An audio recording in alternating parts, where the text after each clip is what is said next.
Assalamu alaikum, everyone. Nice Well, guy. I see Imam Ramadan and Imam Elam. I don't hear you, but I can see you. We have about 4 minutes before we get started. I just want to greet everyone with our greeting of peace. Assalamu alaikum. Peace, that is peace be upon you, and Allah's choice blessings and mercy upon us all. Ameen. And I'm going to turn it over to Imam Elam. We generally open up with dua, and Imam can open up with dua. all right. In about 3 minutes.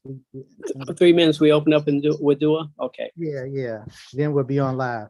Oh, give me time to turn my teapot off. It's making noise. Mhm.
Okay.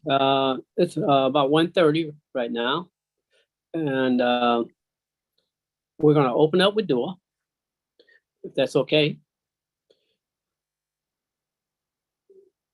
Okay. Bismillahir Rahmanir Rahim. Alhamdulillahi Rabbil Alameen. Ar-Rahmanir Rahim. Maliki Yawmiddin. Iyyaka na'budu wa iyyaka nasta'in. Ihdina siratal mustaqim. Siratal ladzina an'amta alayhim. Ghayril maghdubi alayhim waladdallin. Ameen. Thank you. Assalamu alaikum. Wa alaikum assalam. And good afternoon, everyone. This is the Mosque Cares first Sunday program. It's a program that we do every first Sunday of the month in the tradition of Imam W. Dean Muhammad, who is happens to be the founder of the ministry of Imam W. Dean Muhammad. This is we reflect the leadership that he established over virtually his lifetime, that many of us knew him. Many of the members of the former organizations called the Nation of Islam made the conversion and the change from this social reform, or what do you call it? This almost like a civil rights era movement, which was designed to doing like a change in America, a renaissance, a big change in America towards the way its citizens were being treated, the African-American citizens. So Islam, the religion of Islam, which is a religion of the Abrahamic faiths that you can find in the Bible and in the Holy Quran. And we are those people that say we follow the leadership of Muhammad, the prophet of Arabia of over 1400 years ago, Muhammad ibn Abdullah, to whom the Holy Quran was revealed to. And we believe in all of the books and the scriptures of the former religions in the Bible. We also believe that the only differences in the knowledge, in respect to the knowledge of what Muslims believe and the people of the Bible, we also feel ourselves people of the Bible, is a language barrier. It's a language barrier. So if you understand what we say when we say words in Arabic, you'll find that our belief systems are very, very close to the belief systems of old. They're just like this new technology today. They're a little bit more easy for today's person to, they're more in agreement, I believe, with the intellect of the person. We believe our religion is a religion of intellect. First and foremost, that your intellect introduces you to the knowledge that will lead you to faith, to real faith and sincere faith. Okay, so we'd like to welcome all of our audience here on the YouTube side, and also we have some listeners on the Zoom. On the Zoom side, we have a few listeners on the Zoom side. We have a great program today.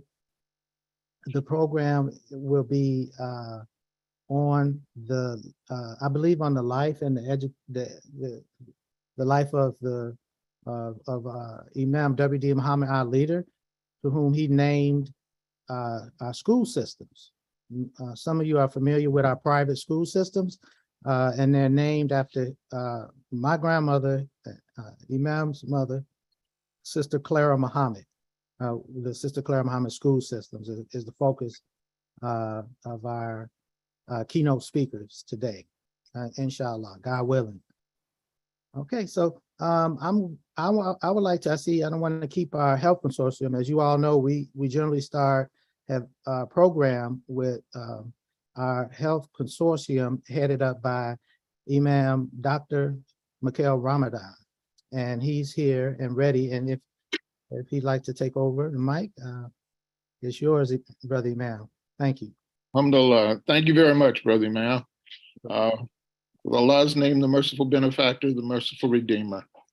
On behalf of the Muslim Health Consortium, we'd like to again express our appreciation to the Mosque Cares and to its president, Imam Muwaffaq Muhammad II, for this opportunity to share with this audience those things that we have studied and researched and wish to share with our community. So with that, we'd like to get right into what we have today. We have a number of topics that we wanted to cover. There's so many changes going on, and we'd like to share them with you. Since we were here last, we give the COVID pandemic update. Well, it's changed since that time. Instead of just one pandemic, you've heard the term coined triple-demic. So we have not only COVID, but we have also RSV respiratory syncytial virus, and the flu, influenza. All of them are hitting us at once now. And you may have been hearing on the news that the hospital ICUs in children's hospitals all over the country are being overrun, overwhelmed, something that we remember from a year or two ago. But this time it's with children. And what's happening? We see with this, where did these other two viruses come from? We know the influenza has been around. We deal with the flu every year. It's seasonal. And, you know, it was really bad back in 1918 when the Spanish flu killed so many millions of people. But since then, it's been just seasonal and something that we can deal with. But why is it so bad this year? And RSV we deal with, I used to treat so many children each year in the emergency room with RSV. Why is it so bad now? Well, there's an answer to that question. After we have been fighting COVID and with the guidelines, with the masking, the social distancing, the washing our hands, and the occasional lockdowns, those strategies were effective.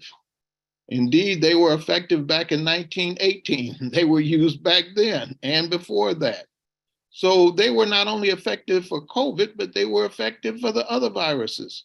So when we fought COVID, we fought the other viruses, and their incidence was very low during that time. So what was the result of that? When most children are exposed to viruses when they're young. RSV children get exposed to viruses usually before 2 years old. So they've had some experience with it. And the same with the flu. But with our mitigation efforts in place, this group of children did not get exposed. And when we are exposed to viruses, we build immunity so that the next time we come in touch with them, we're ready. Our guard is up. We're ready to respond immediately, and we avoid bad illness because our antibodies are present. Well, that didn't happen with this group. Without the exposure, they were vulnerable. There was like an immunity gap. So that when we came off of the guidelines and let down our guard, boom, this vacuum was filled with those viruses who were waiting. And that's what we see now. With RSV, surprising thing, it's the younger you are, the worse it is. That's because you have little, small, narrow airways way down in the lungs. And any degree of mucus or inflammation can block those airways, and it's difficult for that infant or child to breathe. And that's the typical for RSV. They may be doing fine one moment, and then they're in severe respiratory distress. Their little tummies are going up and down. You can see rib retractions. From them trying to inhale well, and sometimes they're changing colors, and that's a bad sign. But when this happens, they have to get to the emergency room quickly because they need relief. When the child is like that, he's gone through his reserve and he is in trouble. So this is they have what we call bronchiolitis or pneumonitis, pneumonia. And they have to be worked up and put on oxygen and medications to give them relief. So that's the RSV. And the adults, those of us who are older can also get RSV. We can get RSV pneumonia, and the children. So during the holidays, adults, please don't kiss your grandkids and the little kids they can give it to you and you can give it to them. So, kind of restrain yourself. You don't want to transmit the virus. So, influenza. The influenza, this is the, it's never been this high since 2009. It arrived a month earlier this year. And right now we have about 880,000 flu cases, illnesses so far, and about 6,900 hospitalizations and about 360 deaths from influenza. Right, people die from the flu. In fact, we have annually about 36,000 people who die annually just from the flu. It's now been worse. Remember, you and I can get the flu shots. In fact, the children over 6 months and older can get flu shots.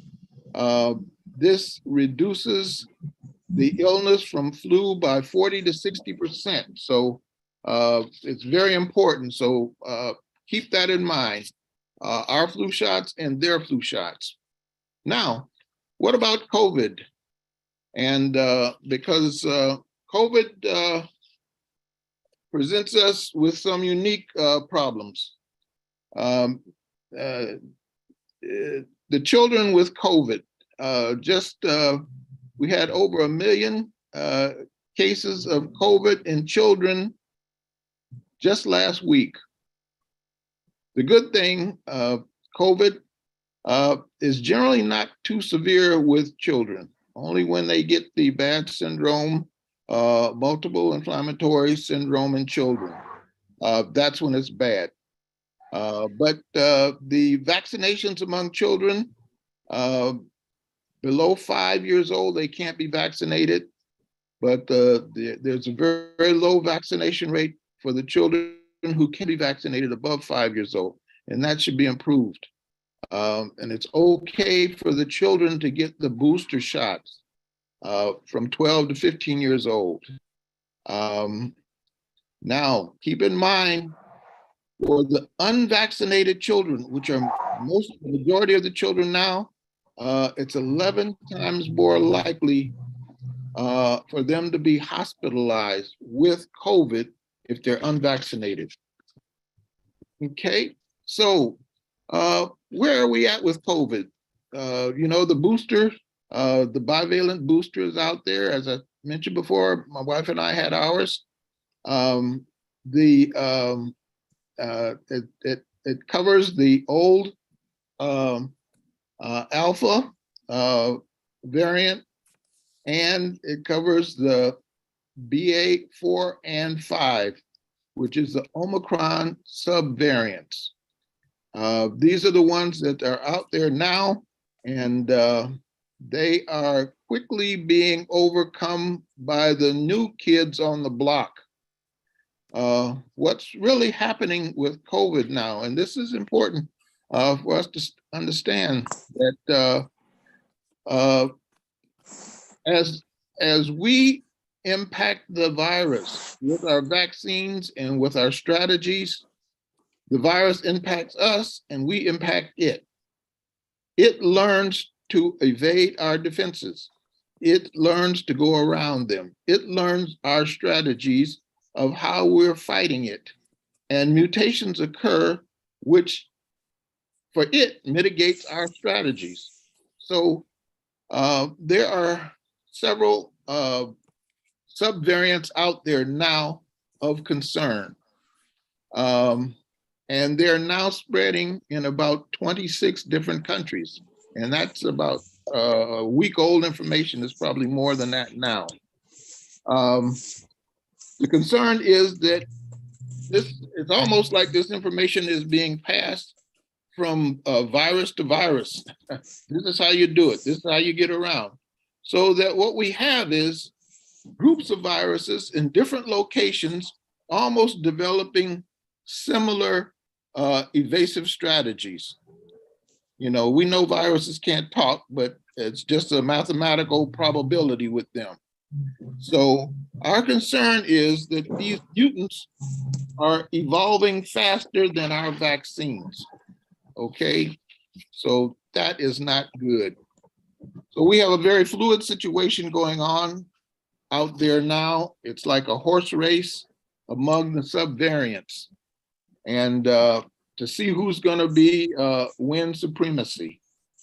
And that's what we have to know, because we have to develop our vaccines based on the likely winner. And as I said, it's like watching a horse race. Any moment we take is just a snapshot, because that changes after that. Just to give you a quick example before we move on, is in the UK, the subvariant BQ1.1 infections are doubling weekly. Okay, so that one's on the move. In Singapore, XBB subvariant quickly overtook the one that we're fighting, BA.5. So this XBB, which we are on the lookout for, can evade our new vaccine. So that's a one of concern. And that BA.5, it was a top fella. It was at 80%. Now it's down to 60% because others are taking over. So as I said, it's very fluid, and the situation is evolving. What does this mean for us? It means that we can be looking for a winter surge. We're expecting that. So we encourage everybody to get your vaccine, stay up to date with the boosters, get your flu shots. We want you to build your defense system. And your defense system is your immune system. We want you to give it every opportunity to work quickly for you. And this is what these vaccines and flu shots do, is primes your immune system. And keep yourself healthy with your other comorbidities, any diabetes or heart trouble or lung condition that you may have.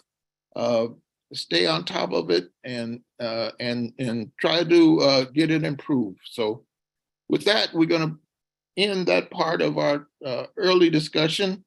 Inshallah, may Allah grant all of us good health and stay ahead of this situation and using this information that that He makes available to us through us, inshallah. At this point, we would like to shift to our where we are with the presentation that we're involved in, and we're now presenting the 10 top killers of African Americans. For those of you who recall, we began with heart disease as number one as a killer. Next is cancer. Next is unintentional injuries and accidents. Next, the fourth is homicide and gun violence. The fifth is stroke. And today is diabetes. And this is a big one. It's 6 on the top killer list. And the way I divide diabetes up is not the typical way, which is usually type 1 or type 2. But for me, I conveniently divide diabetes into one category: how to eat to live and exercise. The second category I call diabetes by the numbers. And the third category is diabetes complications. So we're going to quickly run through these. Diabetes you could discuss for years. The research has been going on, and people who are diabetologists They just study diabetes, so there's a lot to it. And how to eat to live is a key to managing diabetes. And those of us who were in the first, we recognize that title, How to Eat to Live. That was a book by the Honorable Elijah Muhammad, and it dealt with dietary prescriptions and how we should or could prolong our lives by adjusting our eating habits and avoiding those things that we shouldn't be eating, and eating one meal a day, and other prescriptions. And I like to say that last night I reread the book, How to Eat to Live. This is book 2. I read it before, but I read this one last night. And there's much in there, but there's also, it has to be dealt with very intelligently, because there's much in there that needs to be updated. And I would like to say at this moment that Imam Warathdin Muhammad asked me 47 years ago in 1975 in the National House in Woodlawn to work on updating How to Eat to Live. And that's in the back of my mind, and still one thing that inshallah we want to get done. And I see what it has meant in the time since then. This is not a book that you can prescribe to anyone to take on face value now. Just to give you an example, the things that may save your stomach, which are pearls in here, they may not work good on your heart, your mind, and your spirit. Just to read the beginning of the book. From God in Person, Master Farad Muhammad, How to Eat to Live by Elijah Muhammad, Messenger of Allah. Okay, so that's as far as we'll go into that. But there's so many good things in there. But as the Imam wanted, this should be updated. So how to eat to live and exercise is important in the first category. Second category is diabetes by the numbers. And why is that important? Because management of diabetes is by the numbers. What numbers are we talking about? We're talking about daily calories, calories consumed, daily blood sugars. Okay, what are your blood sugars today? What's your weight? What is your hemoglobin A1C? What number is that? Which is a view of your blood sugars over the last 3 months. And what is your renal function? These are the important numbers that have to be looked at, known to manage your diabetes. Okay? Now, the impact of diabetes on African Americans. We are disproportionately affected by diabetes.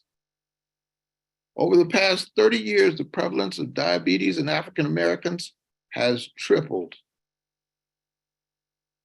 Now I want to warn you that what I'm about to tell you now is not pretty.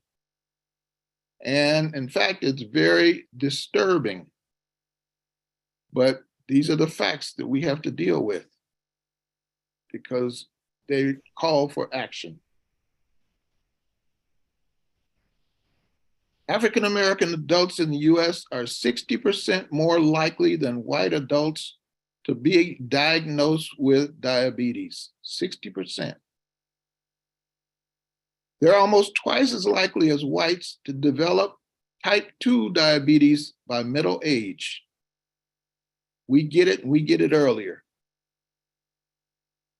In 2018, Black Americans were twice as likely as whites to die from diabetes. We were dying from diabetes and are dying from diabetes 2 to 1.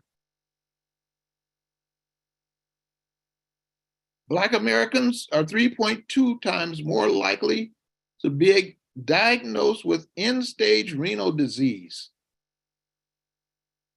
3 times as likely to have kidney disease. And oftentimes that kidney disease leads to dialysis than whites. We are 2.3 times more likely to be hospitalized for amputations. Over twice as frequently, we're hospitalized to get our toes cut off, to get our feet cut off, to get our legs cut off from diabetes. That's not good. Obesity is often seen as a main contributor to increasing prevalence of diabetes. We are overweight. I'm overweight. I could do better, should do better.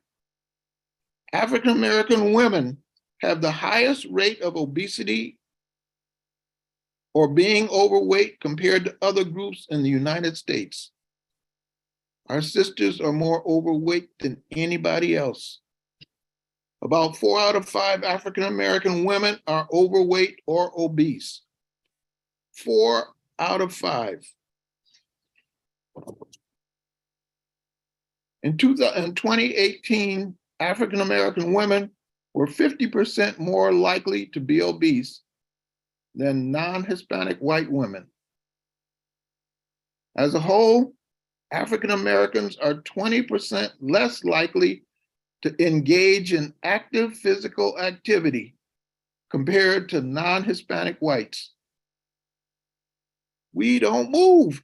We don't exercise. We're not in the gym anywhere near as often as we should. Walking, running, swimming, all of the things that are important. Remember the category at first, it's diet and exercise. Those are always your doctor's prescriptions, diet and exercise. Complications.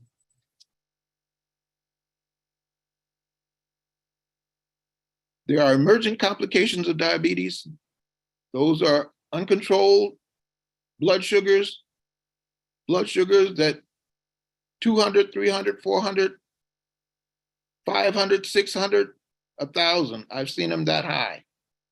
And they should be 100. But they can present to the emergency room with 1,000. Also, diabetic ketoacidosis is an emergent complication. Your body is shifted from glucose management to acidosis. Also, a long-term complication is blindness, neuropathies, heart disease, kidney disease, and as we said, amputations.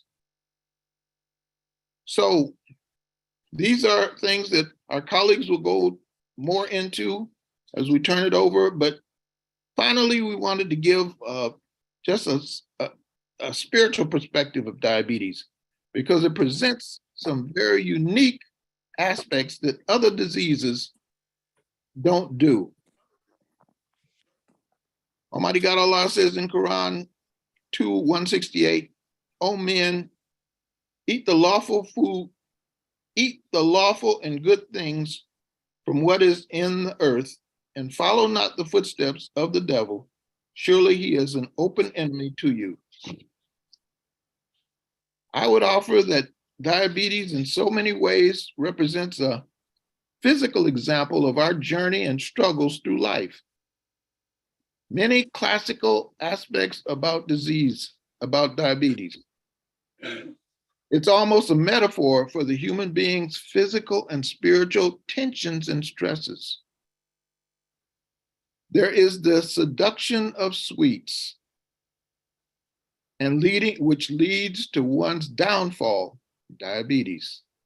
We all love sweets, and sweets can seduce us. donuts, pies, cakes, as well as a discipline and struggle, self-concern, which can lead to God's blessing and salvation, the cure of diabetes. It is a hard struggle and requires discipline, conscious discipline. One's condition is determined by one's daily choices, food. The choices that you make each day accumulate for the good of you or for the bad of you. The sweet, seductive enemy, sugar, is subtly injected into many food items, including medicines, and often without our knowledge. In fact, we determine if something is good or bad by how sweet it is. Think over that. We run to these foods when we are stressed. We have a taste for them. It's easy to like sweets, and sweets make us feel good. You know, we have soul food, fast food, snack food, comfort food, and cultural food. And the sugar in it is addictive and silent. It makes us bigger and more unhealthy. So when you see a big person, it's not that big and healthy. No, they're big and unhealthy, self-included. And it becomes worse over time, resulting in severe complications, amputations, and death. Treatment is voluntary, requires self-discipline, lifestyle changes, diet, exercise, and medication if needed. As we said, it's voluntary. It's all about the choices that we make, which determine our outcome. Just as in life, the choices that we make through our taqwa determines our outcome in the hereafter. This sugar is infused into our culture in a subtle way. Think over this. With that, we're going to stop here and we're going to turn it over to our colleagues who will approach diabetes from a slightly different perspective and give us some additional information. Thank you. At this time, I'd like to call Sister Saisa, who will discuss the topic further. There she is, Sister Saisa. Assalamu alaikum. Alaikum salam.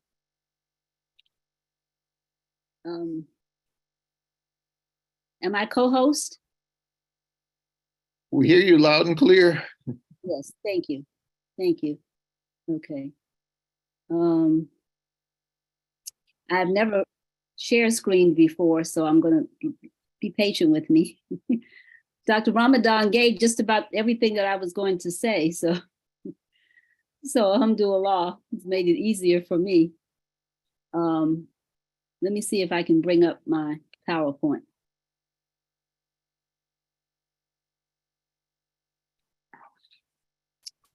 Let me see.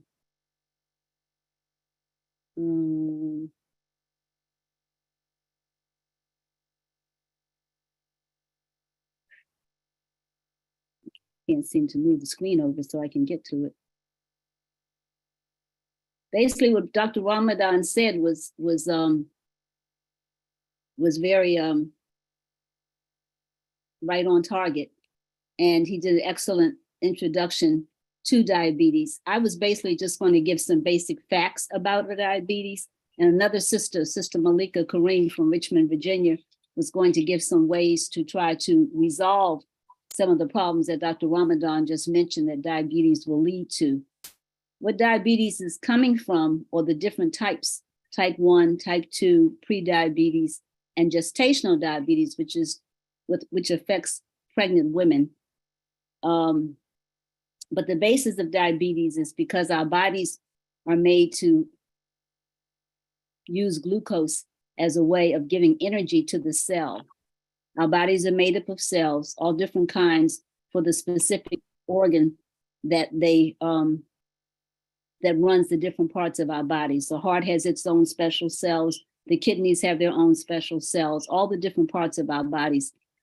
And the way they do their work that Allah has made for them to do is because of the glucose and some of the enzymes. The very important organ that deals with that particular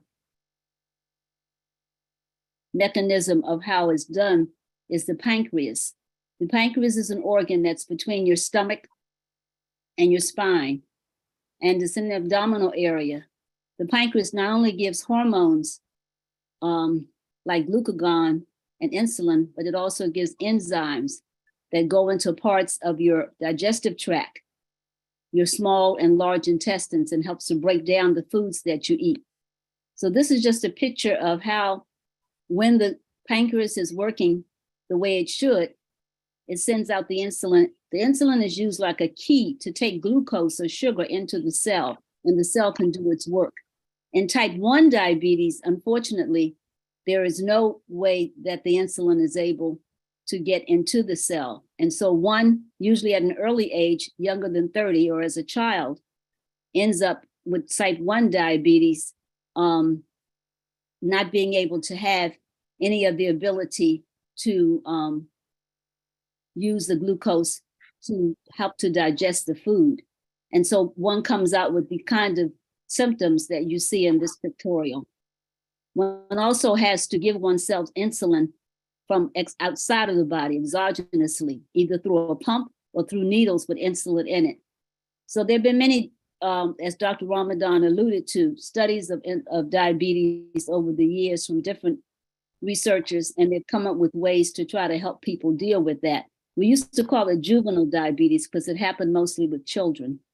But then as you get between the ages of 45 and 60, you might then start to go into diabetes of adult nature, which becomes type 2 diabetes. And in between that type 1 and type 2, you get what's called pre-diabetes. This slide shows kind of what Dr. Ramadan mentioned, your hemoglobin AC1, which is a blood test, which kind of shows where your sugar is at a particular time. And it's done about every 120 days. That's the lifeline of a red blood cell, or about every 3 months. And depending on what numbers you get, you can be called pre-diabetes. From information that I read to prepare for today's lecture, pre-diabetes is a good time for someone to make a commitment to try not to do some of the habits that have caused them to be on the diabetic track, I would say, the train track, to try to get off of it before it goes into type 2. Because once it gets past that and your numbers go up, it's much harder to deal with. So you're dealing with the foods that you're eating, the exercise or lack of exercise, and the way you're thinking about, particularly for our females, our sisters, and the obesity around the waist. I will say, however, Dr. Ramadan, in addition to what you said, in my statistics and research for this, Native American Indians and Native Alaskans in this country have even higher numbers than Black people. That surprised me. I couldn't get the specific numbers, but their numbers as a community are higher than ours. We come third, then Latinos, and then whites, of course, have the least amount. So sending these enzymes from the pancreas to help our glucose get into our cell to do its work. If our pancreas is strong and healthy and can do that, then that helps us to stay away from diabetes as much as possible. Let me see if I can go on from there. This is an example of a type 1 diabetes. You just see the illustration there. You see how food problems, in addition to heart, eyes, kidneys, infections in the body, particularly in the lower extremities of the body, with diabetes type 1 and type 2, especially type 2, you see the picture at the top. At the bottom, you see the young boy injecting himself with insulin. Children learn when they have juvenile or type 1 diabetes that they have to have insulin. Without it, they cannot continue to live, because that is the way that Allah has made our bodies, to be able to have the glucose taken from the pancreas into our cells to break down what we're eating. Gestational and pre-diabetes, I'm sorry, not pre, but gestational diabetes affecting a woman who's pregnant because of the needs of the ingrowing fetus. So sometimes the insulin that her body may need becomes greater. what happens, unfortunately, fortunately rather, the woman after giving birth generally doesn't have any more gestational diabetes, but she's at a higher risk later in life to get type 2 diabetes. And I did learn something else in the research. Any daughters that she may have, the birth becomes a girl, that daughter will be at a higher risk also. I'm dealing right there, giving advice out to my daughter who had a daughter.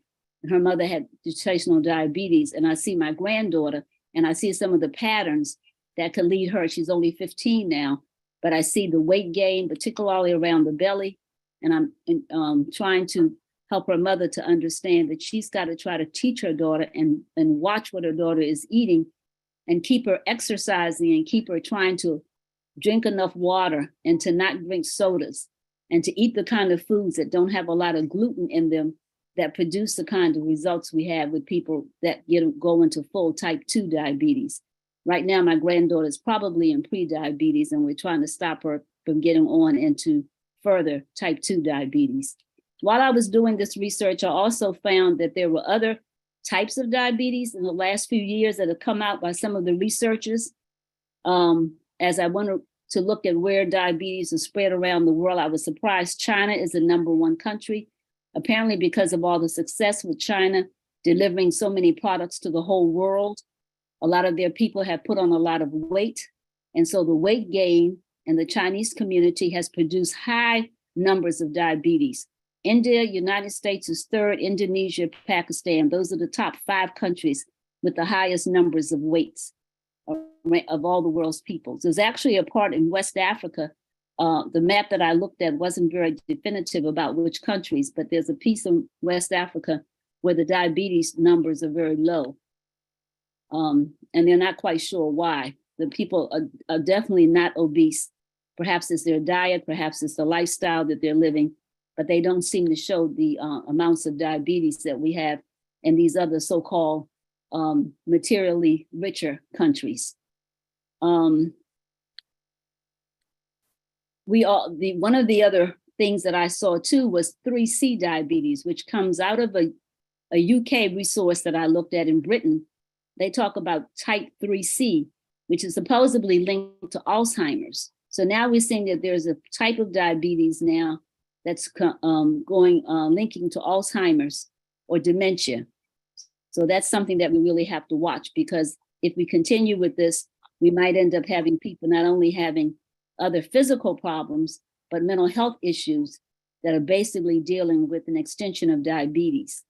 This morning, even as I was continuing to study, the last week I've picked up something every day and looked at so many things. There's actually one called type 1.5, which is somewhere between type 1 and type 2, where part of your body cannot always get the insulin from the pancreas that it needs. There's also a part of it that can be treated like type 2, and you watch the gluten and the foods that you're eating. So certainly what I'm trying to do, and based on what Dr. Ramadan also shared, is bring you another sister who's going to try to help you to get over that. I would say I love being my 30 years of nursing that I've done, but I would say that, we'll talk about FAPKIN in just a minute, that the most unhealthy people I've usually been around other than patients have been healthcare people. Nurses tend to be overweight, especially around the middle, the stress of the job, the 12-hour shifts, and maybe now it's even worse. I retired before COVID came, but to me, some of the most unhealthy people have been the people in the profession that I've been doing.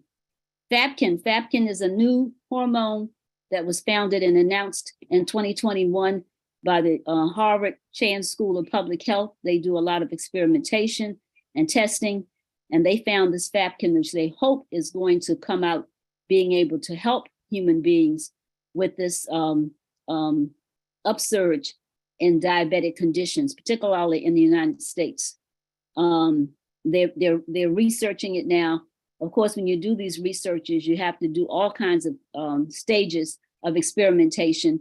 You have to really experiment with large numbers of people, and you have to be willing to see what the trends are, not just one particular family or one particular person, but a whole research, which takes a lot of money, a lot of time, and a lot of investigation. So we may still, later on, you'll hear more perhaps about this fatkin, which is another type of hormone that they found that is involved with the pancreas. Remember, the pancreas not only is an hormonal type organ that gives glucose and glycogen to store glucose in the liver, it also does excretes things into the duodenum and the intestines where our food is digested. So this is high science, and it's going to take probably a lot more years to figure it out. But as Dr. Ramadan said when he was trying to wake us up, is that as African Americans, we surely have to really look at our diet and the way we live our lives, and to see if there are ways that we can do better for ourselves and become a lot more healthy. So with that, I'm going to turn it over to Sister Malika Kareem from Richmond and let her continue with her slides about ways that each of us, especially myself, I am an 18-year veteran of taking metformin for my type 2 diabetes. And after 18 years of paying all that money into the pharmacy that makes metformin, my numbers are not coming out any better than some of the others, although I have, curtailed a lot of my dietary practices. But after giving a pharmacy that much money all these years, I haven't gotten rid of my diabetes. These are other types listed here. These are just, you don't see them everywhere, but there are all kinds of different, these 7 types of diabetes here. So it's a big field. And for any of our young people that might be on the line who are interested in research and finding out how they can help our African-American communities to do better, I believe being a researcher in the field of diabetic health would be very beneficial to our people. Sister Malika.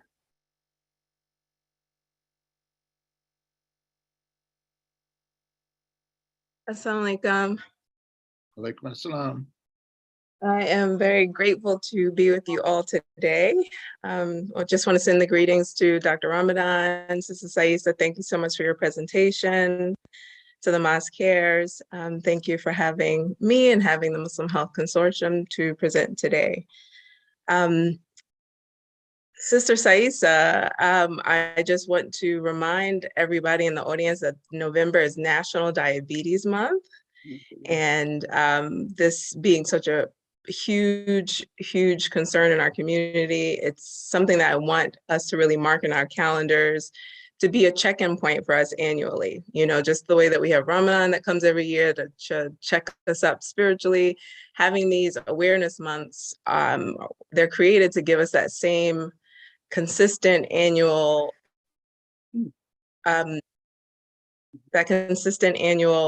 reminder of something that is truly make or break for our life, for our quality of life, for our health, and for our survival. So I want us all to mark our calendars, reminding ourselves that November is National Diabetes Month, so that this can be a time where you can refresh yourself on what you're doing to manage your diabetes, what you have become laxed in, what you can tighten up on, what new research is out there. This should be the time that you're speaking to your doctor about reevaluating how you're managing your disease state and what can be your next goals between this November and next November. So inshallah, this is a great time to do that. The doctors have a lot of resources during this time. A lot of promotional and educational resources. So please mark your calendars for November being National Diabetes Month. Okay, so here I go. I'm gonna get into my slides here.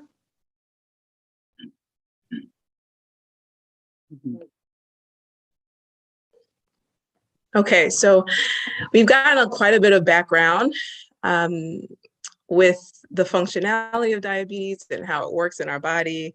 Thank you, Sister Saisa and Dr. Ramadan, for all of that foundational information. I hope that we all feel more educated and more empowered to understand really what's going on in our bodies.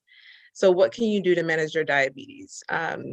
As they mentioned, my name is Malika Kareem. I'm a certified health coach. I'm an ally to your doctor. So with the diagnosis of your doctor, I work to help you execute some of the recommendations of your doctor or all of the recommendations of your doctor. Oftentimes, doctors do not have the time to work with their patients to make sure there's follow through, to make sure that there's even understanding of what they're instructing, the execution of what they're instructing.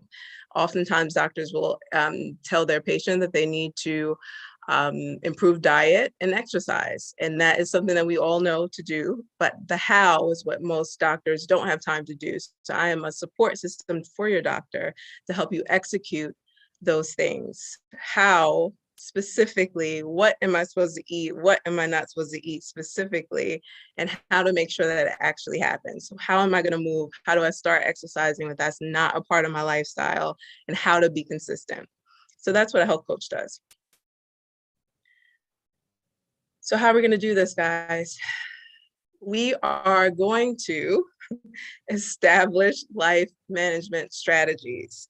So this is a particular, I want us to particularly pay attention to the word strategy, because this is not something that is a willy-nilly, I'm just going to eat better. If I could, I would be a millionaire if I had $1 for every time someone told me, yeah, I've been trying to eat better and exercise. And I asked them, okay, so what does that look like? And they stumble and trip on their words because they're not really clear, and it's not a fault of their own. It's just,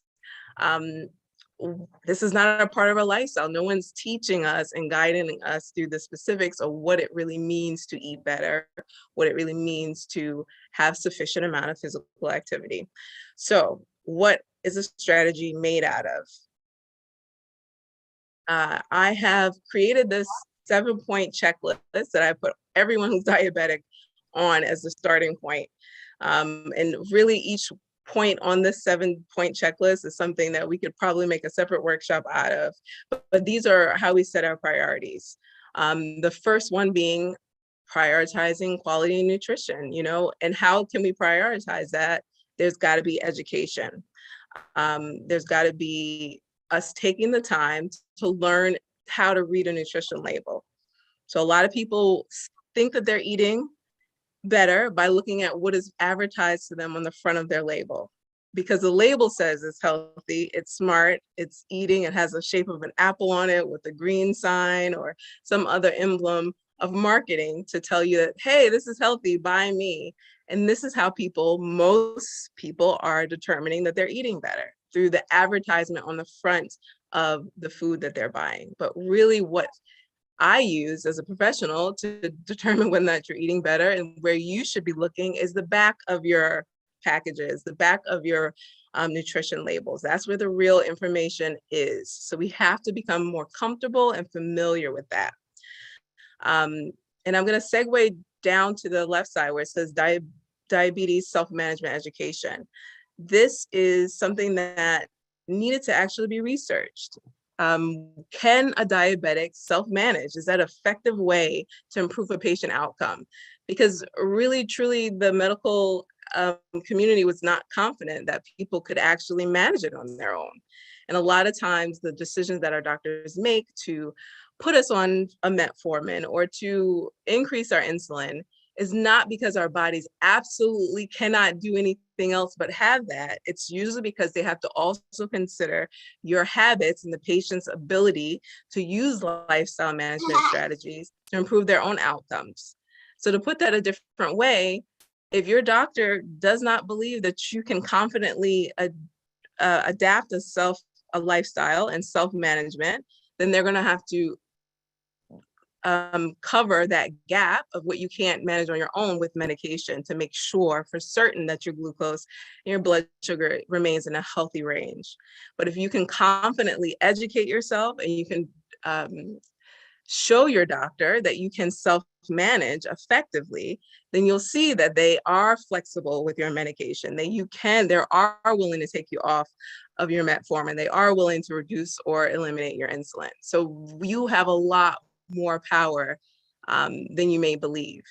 Something else that's not on this list that I really want to just bring attention to is just that sense of hopelessness that a lot of people have, that they have to succumb to whatever their current disease state might be or their condition might be.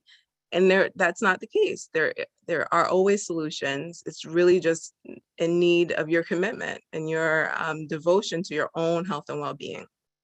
So I'm saying that whole feel, because this top one with nutrition is obviously the biggest monster. You know, it's one of those things you have to put a little time and energy into to make sure that you're learning how to eat for your body. And I'm going to give you a few more tips on that, but I just want to go through these other overarching things. So be empowered, take the information that Sister Saisa and Dr. Ramadan gave you to understand more about what's going on with your body, and take control of your health and wellness.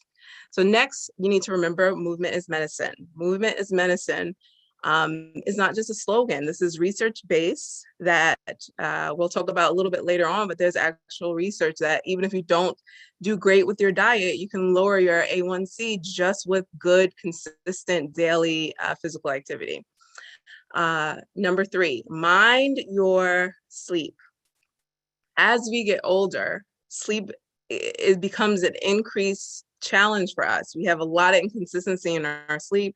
We oftentimes experience a lot of restlessness, and this sends our blood sugars haywire. It creates a day full of cravings. It creates a day where your whole circadian rhythm is thrown off, and the points in which you are supposed to be organically hungry and resting throughout your day are all frazzled because of a very inconsistent sleeping pattern. So when you don't have consistent sleep, you need to have a consistent bedtime. You need to have a consistent time that you're waking up. Of course, there's going to be adjustments because life happens. But if you have consistency, more often than not, you'll be able to benefit from your hormones being more balanced, your circadian rhythm being in flow, and experiencing less spiking of your blood sugars that outside of even eating well. So this is something that we really need to be mindful that can be working in the background against us. Number 4, monitor your health metrics closely. Dr. Ramadan touched on this. Your weight, your blood glucose level, your blood pressure, your cholesterol. We also need to be looking at our waist to hip ratio. If you have a pen, I want you to write this down. If you're a woman, your waist to hip ratio matters, not just for aesthetics, not just to look good, but it is a huge determinant of health. And especially if you have a diagnosis of diabetes or pre-diabetes, we need to keep our hip to waist ratio below 1. 0.8 is ideal. So how do you figure out what your waist to hip ratio is? You need to measure your waist at your belly button, and you need to measure your hips just under the scoop of your bum or right above it. Somewhere in that space, you can use a mirror to help you identify where your hip points are, the widest point of your hip. And what are you going to do? You're just going to take your hip number, say it's 30, and you're going to divide it by, you're going to take your waist number, say that's 30, you're going to divide it by your hips, which is, say, 45. So if I divide 30 by 35, 30 by 45, wait, hold on, my calculator is missing here. Okay, 30 waist divided by 45 hips, that's 0.66. So that's well into the healthy area. 0.66, that's rounding up to 7, that's doing great. Now, what happens when my waist expands? I'm getting out to 45 waist, and my hips sometimes can be smaller than our waist. So what if my hips are 40, my waist is 45, and my hips are somewhere in the 30? Now I'm 1.5.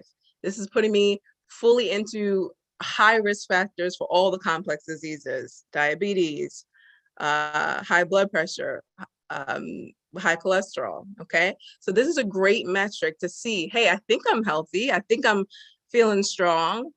This is your proof to decide if it's just in your mind or if your body is agreeing with you. What is your hip to waist ratio? For men, we need this to be at 1. Okay, you want it to be at 1. We don't really want to go above 1 for your hip to waist ratio. For women, we want to be down to a 0.8. Okay, so let's move down the list to avoid artificial sweeteners, sugar, alcohols, etc. This is something that, you know, started years and years and years ago. I think this became really popular probably in the 70s, I believe. I think it was the 70s. I have to look back out to see the date, but every restaurant you went into, you saw the little sweet and low packets. This was us supposedly doing better, but research has shown us that our blood sugar still spiked from the artificial sugars and sweeteners. A lot of the stevias, a lot of the sugar alcohols, the xylitols, and all of these things of people trying to get 0-calorie sweetness, our body still responds. We still end up with a blood sugar spike, which is not safe for us. And it causes a lot of gastrointestinal issues as well. So I really prefer people to have very low amounts of sugar in exchange of completely avoiding artificial sugars. It's not a good habit. It's not something that we should encourage. And let's move down. Okay, so managing stress well. There's no way we're going to avoid stress, but we need to be mindful of the fact that stress is not something that operates within a box. It is something that has a profound effect on our bodies, on the regulation of our hormones. And anytime insulin being a hormone, you have to think of anything that's going to affect your hormones can potentially and likely affect your diabetes. If it's something that's going to throw other hormones in your body off, it's likely to affect your diabetes. Okay, so we need to be mindful of the fact that living a very intense life with no stress management strategy, nothing that you have to bring you down, to de-escalate, to help you to unwind, that is not something that you can afford when you're diabetic or pre-diabetic. You really have to have a stress management strategy. You have to have 1 or 2 activities that you know helps you to feel calm and relaxed, helps you to feel centered. And let me give you a few examples of what's not a relaxation strategy. Sitting down, eating something sweet that makes you feel good and boosts your dopamine. Dr. Ramadan brought up the fact that we struggle with sugars and sweets. And I really wanted to unmute at that point because this is something I'm really passionate about. But food is a coping mechanism for most of us, especially us in the Black community. We self-soothe with food, and we have to take time to write down 2 or 3 things that we know we can go to that makes us feel good and boost our feel-good hormones in our brain that is not food related. We have to have these tools. And I think if we take time to build this out, this is how we come from just trying to eat better and feel better to actually having a strategy. We know, hey, when I'm not feeling best, I want to boost my mood. I don't reach for the pie, the cake. I know that I can paint. I know that I can do some deep breathing practices. I know that I have essential oils that I love that I can fill up my whole room with and do some deep breathing and enjoy how that makes me feel. I have a music playlist that I really love, and I'm gonna dance and listen to my music playlist. I have a dua or recitation or something that I can access, and I specifically know that I have in my resources to provide me the same feeling, because it is an actual chemical reaction happening when you eat that pie. You need something that's going to be comparable to that. So spend some time doing some self-study and figure out what that is for you specifically. And the last one is establish good hydration habits and maintain appropriate water intake. If you think about sugar, or glucose rather, being in your bloodstream and your blood being a fluid, what would happen if you boil off some of that fluid? Think about when you're cooking, you have something, you boil off the water, and what happens? You concentrate, you reduce it, right? So you're going to reduce down your blood when you're dehydrated, you don't have enough water in your system, you're going to end up concentrating the amount of glucose in your blood even more. So it's not something that we can take lightly. We need to make sure that we have enough water in our body to help us filter out everything specifically, but we don't want to concentrate our blood when we have a lot of glucose in our system. And we also want to make sure that our kidneys have enough water to filter out our metformin and to help us filter out the other things in our bodies that we need to make sure we have proper elimination for. So here now, I just want to give you some examples to come swing it back around to that top #1 priority of nutrition. What does it actually look like? eating better. Eating better means that half of your plate is veggies. That's how you're going to tell me that you're eating better. Okay. Every time you have a meal, half of your plate are veggies, fruits, something that is fiber rich. Okay. A massive way that we can improve our blood sugar levels is by eating more fats, fiber, and protein. How are you going to know if you're having enough? We're not winging it. Remember, we're really trying to have a realistic strategy. So how will you know? You have to follow a meal plan. Someone that you've worked with, your dietitian, that is going to give you a general idea of what it is that you should be eating. And if you don't have a dietitian, you can just follow some basic rules, like looking at this example I have here. Half of your plate is veggies, quarter plate protein, quarter plate is carbohydrates. A lot of us are doing this in the reverse order. Half of the plate is carbohydrates, a little bit of protein, and a quarter or less of vegetables if we have them at all.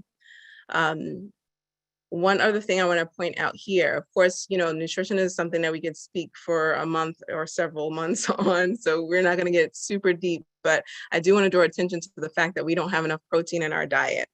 And as we get older, we actually require more protein than we did when we were younger because of the amount of muscle that you're losing, and the way that your body is a little less efficient actually using the protein that you're ingesting. So it's important that you have enough protein in your body to keep your muscles strong enough so that you can do things on your own for longer periods of time. So you have the strength to continue to have a healthy amount of muscle mass.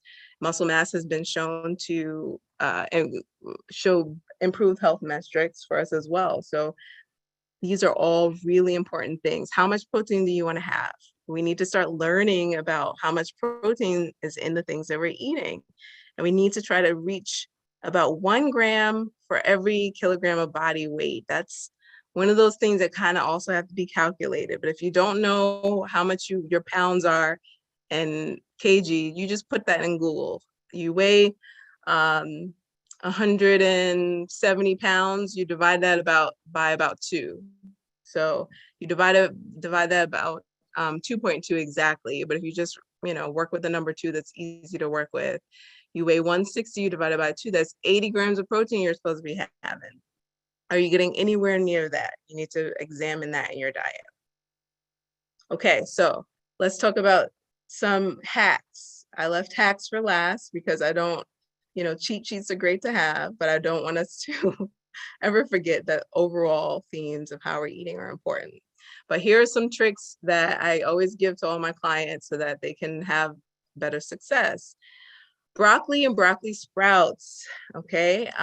There's some really great studies about a compound that's in broccoli extract that can help enhance insulin sensitivity and reduce blood sugar and oxidative stress. So the trick here is that you see it's just fresh and lightly steamed only. If you are cooking the absolute life out of your broccoli, you're not getting any of those phytochemicals. So we really need to make sure that we're eating them when they're fresh or very much lightly steamed. Next, we have okra.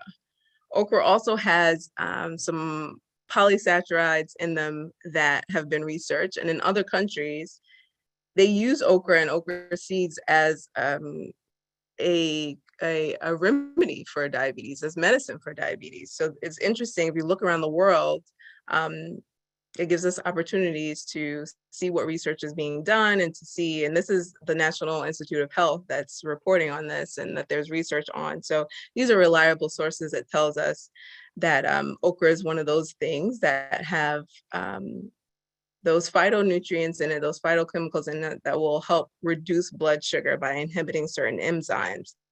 So have okra with a side of a meal that hey, I had a big plate of macaroni and cheese. Today, I'm going to make sure that I have okra as well. That might help me out with my glucose management. Same for oat bran. This is also very high in fiber, which is something that we know that we need to be mindful of. But there are some research that shows that oat bran has certain compounds in it that also help reduce blood glucose, okay?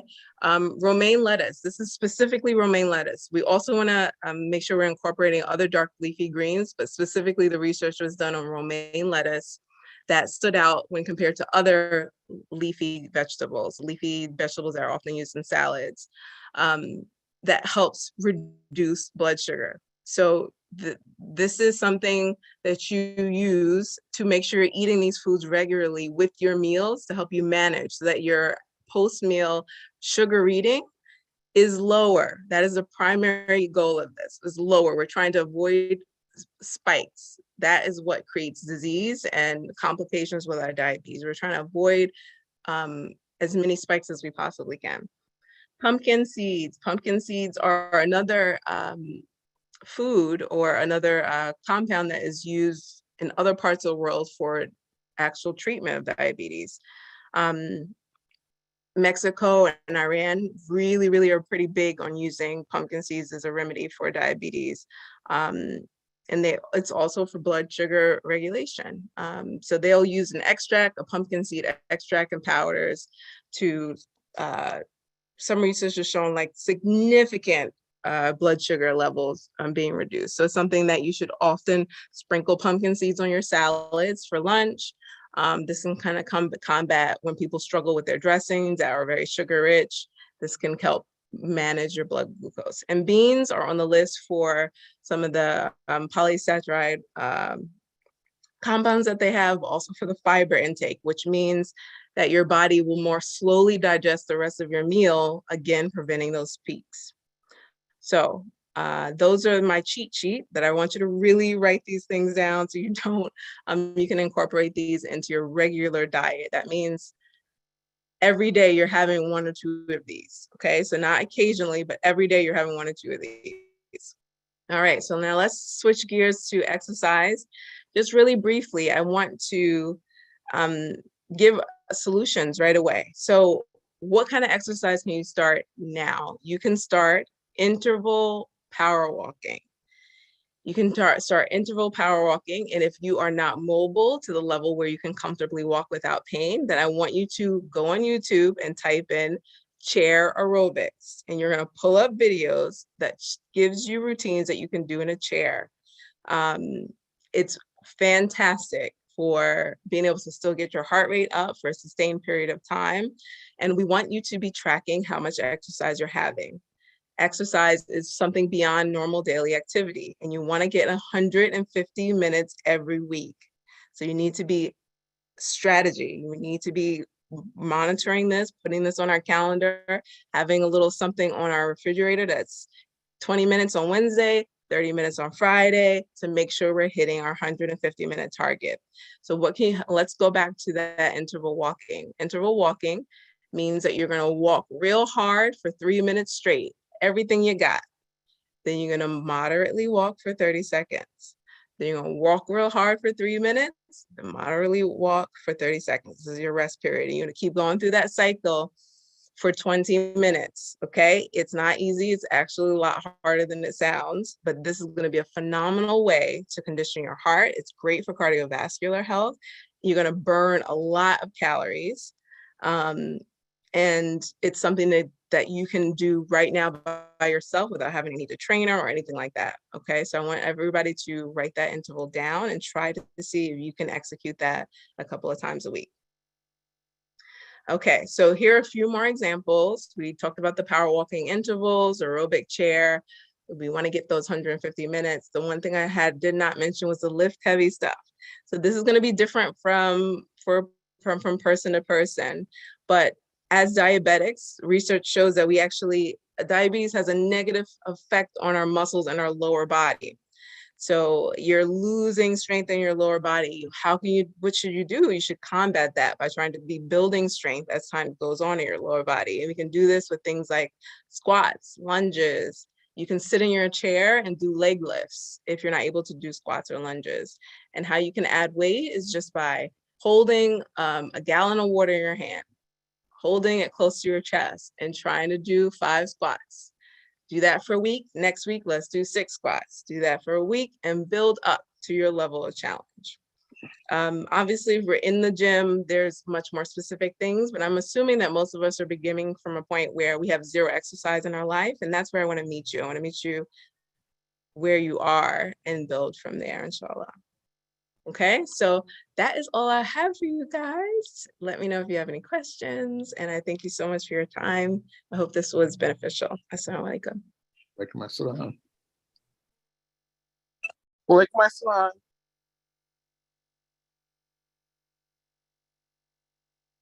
Well, we thank you, Sister Malika, for that wonderful presentation, and you, Sister Saisa. One part was very interesting to me that you mentioned regarding how doctors make a decision based on the patient and his guidelines or usual prescriptions.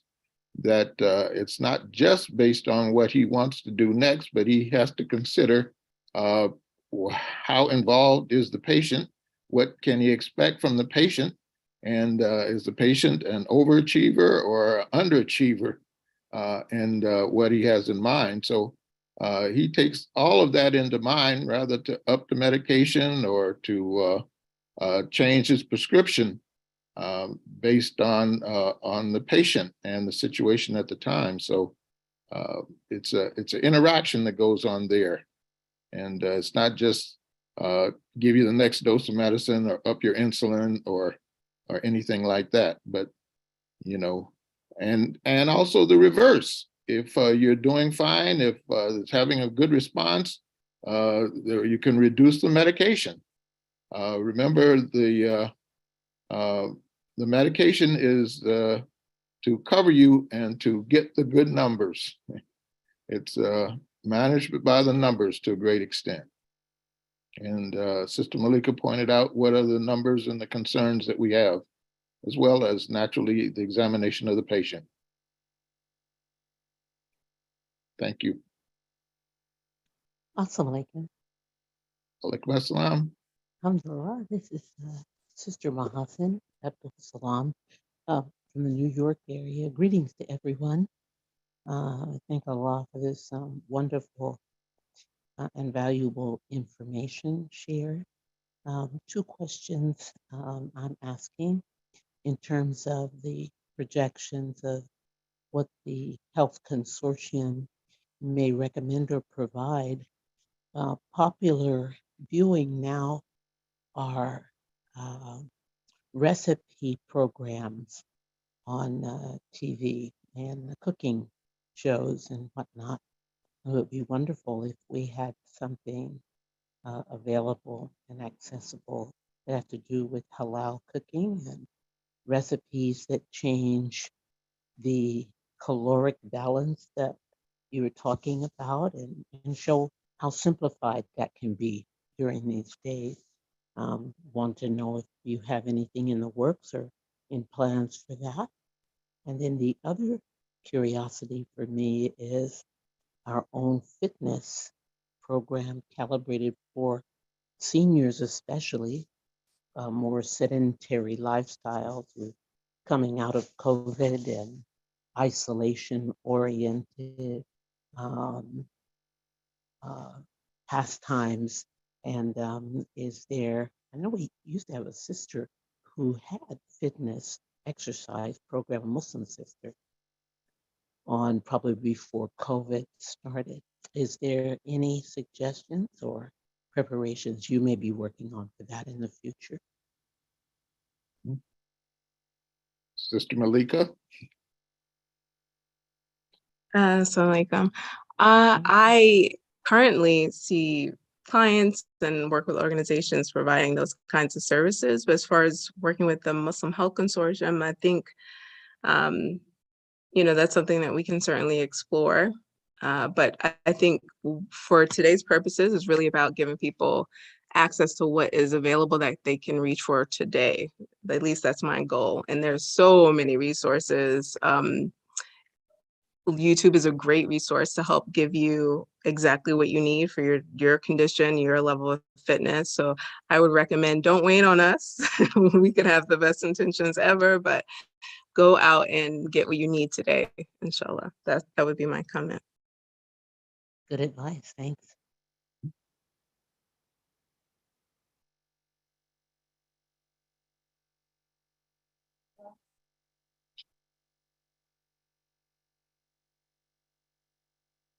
I think the importance to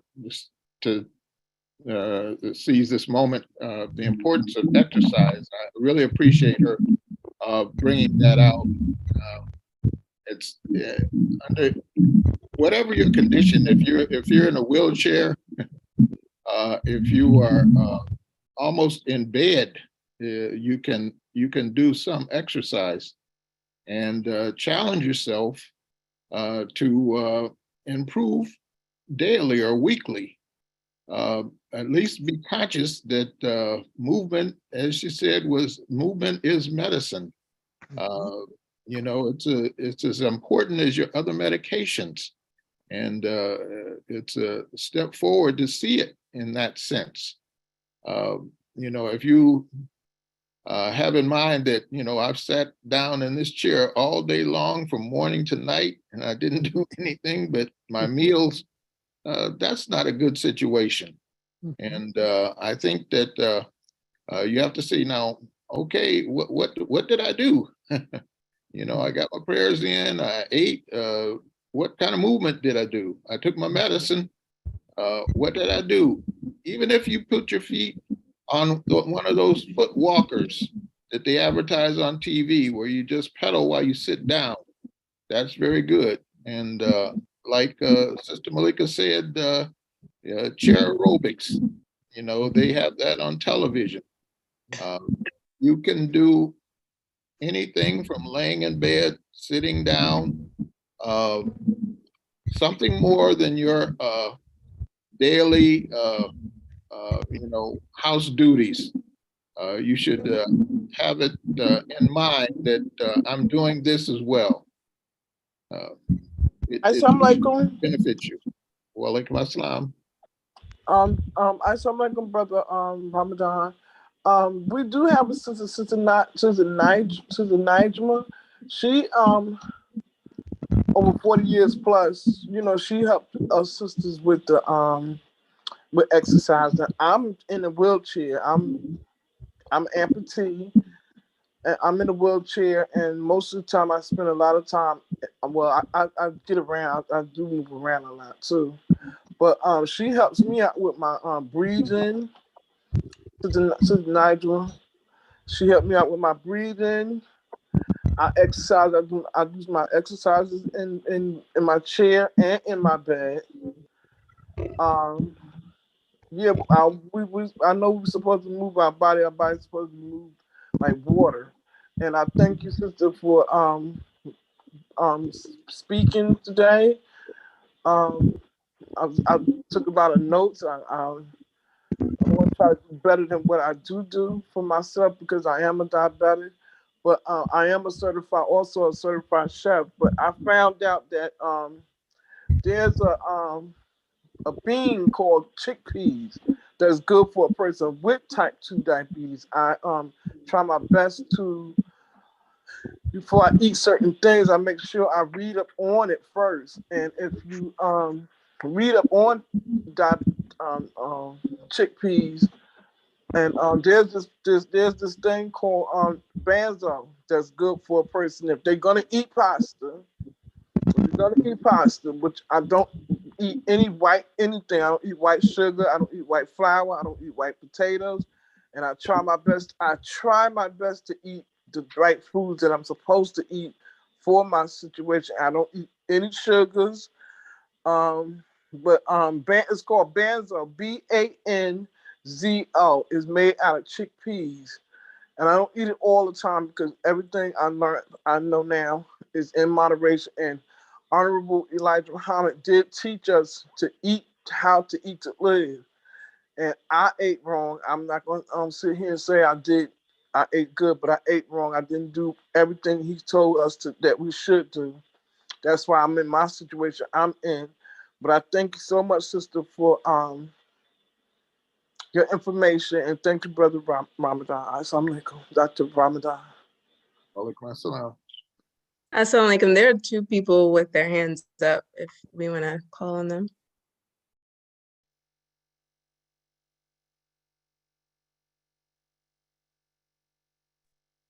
The greetings of peace to all. This is Brother David. Yes. Go ahead, Yes, brother. so I just wanted to participate in this issue of diabetes. And I remember reading an article that said that the chemical that tends to make our eyes water in the onion was how they treated eating the onion regularly was how they treated diabetes for over 2,000 years. This coming of this incident, they quit advising that. Do you have any commentary about the onion? Thank you. Something like Well, like my now. I'm afraid I don't have any knowledge on that. I don't know. Does any of our other colleagues have any information on that? I couldn't comment on that, brother. That's a new one on me too. I heard that if you cut a ball of onions and set it by your bed at night, the fragrance of the onion will help you sleep. I never did it. I like the way onions taste, so I just make a cheese and onion sandwich. That's probably not healthy. That's well, actually, one of my favorites. To add more to the onion, they also treat heart disease, Yeah. and some articles recommend the baking of the onion regularly in your diet, and it reduces both of those problems. So that we might want to add that to us. That's from a Nature Okay. article a Muslim brother made. All right, thank you. Hey, can I make a comment, Sister Tawanda? If you like, Yes, sir. if you like Pakistani food, they can give you chickpeas 100 different ways. Yes, And- sir. And in the Latin community, chickpea ain't nothing but a garbanzo bean. Yes, sir. Yeah. And I love hummus. Yes, sir. That's what it is. It's hummus and tahini. Hummus is tahini and the chickpea. Yeah. Garlic, honey. I mean, it's Mhm. not honey. Garlic, lemons. And, Yes, ma'am. It's all. Yeah. yes, sir. I want to add one more other thing about. I had some questions about diabetes, but I can't think of it right now. But I heard Imam Muhammad say that the word diabetes comes from diabetes, which is a person that's in ancient Egyptian, history, that he was a general of, I don't know which pharaoh, one of the pharaohs, Khufu or one of them, I'm not sure, but he was the one that laid the heavy burdens on people. He was a man of excess. He taxed the people and he was very extravagant in his wealth. And that's where we get that from, that he was, and he probably was obese. So the term obesity comes from diabetes, and the diabetes, I believe, also comes from the name diabetes. And so that takes me back to the fact that what sends your blood sugar up is overeating. Yes, So- sir. So really the answer to diabetes has always been there. When you get full, you should stop eating. Yes, Even if sir. you're not full. And when you're hungry, you should eat. I lost weight. Allah is my witness. I lost it took me like 10 years, but the weight kept coming off and it didn't come back. Just by eating when I was hungry and keep moving and doing wherever I would naturally do and not overeating.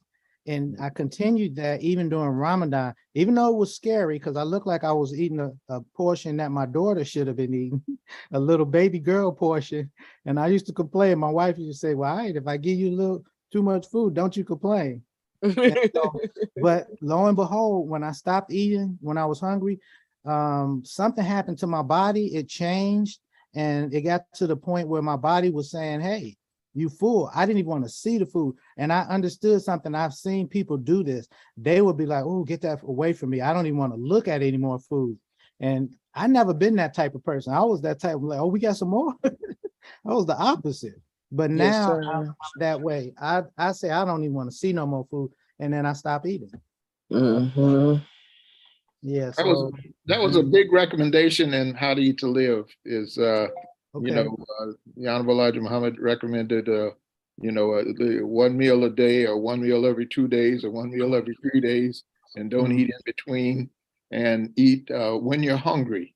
Mhm. Just as what you were saying, Yeah, eat when you're hungry. you're hungry. Like if I feel myself hungry, I don't wait until I'm starving, because now my mind is dreaming about milkshakes, French fries, double burger or something, anything that I know probably would kill me. But if I eat a peanut a handful of raisins, a slice of apple, anything that satisfies that sweet tooth or that urge in between so that I can make it to dinner, And actually, I don't get hungry, because I'm eating all the time. I'm eating peanuts right now, But I did gain a little weight. I need to get back on the treadmill, but that's a whole nother story. I was gonna ask you what you eat. I'm eating all day. You don't want to know. Y'all gonna get mad, jealous. I got some figs. Well, I got company here today. Adil sitting next to me. I got some figs. I got some raisins, and I got some dates, and I got some dried pear, which I love. Dried pear. You eating good. Yeah, and what are these? Pistachios? No, I mean cashews. Yeah, you eating good. You eating real good. Every day, sister. Cause that's the stuff that I can eat. That's as a all we can do. diabetic. I'm a Muslim. I can't go out and no, I'm just saying. But we can eat. So I make sure I get my eats. I eat Yeah. all day. And Yes, I'm sir. I love to spend time in the kitchen. Yeah, yes, sir. Yes, ma'am.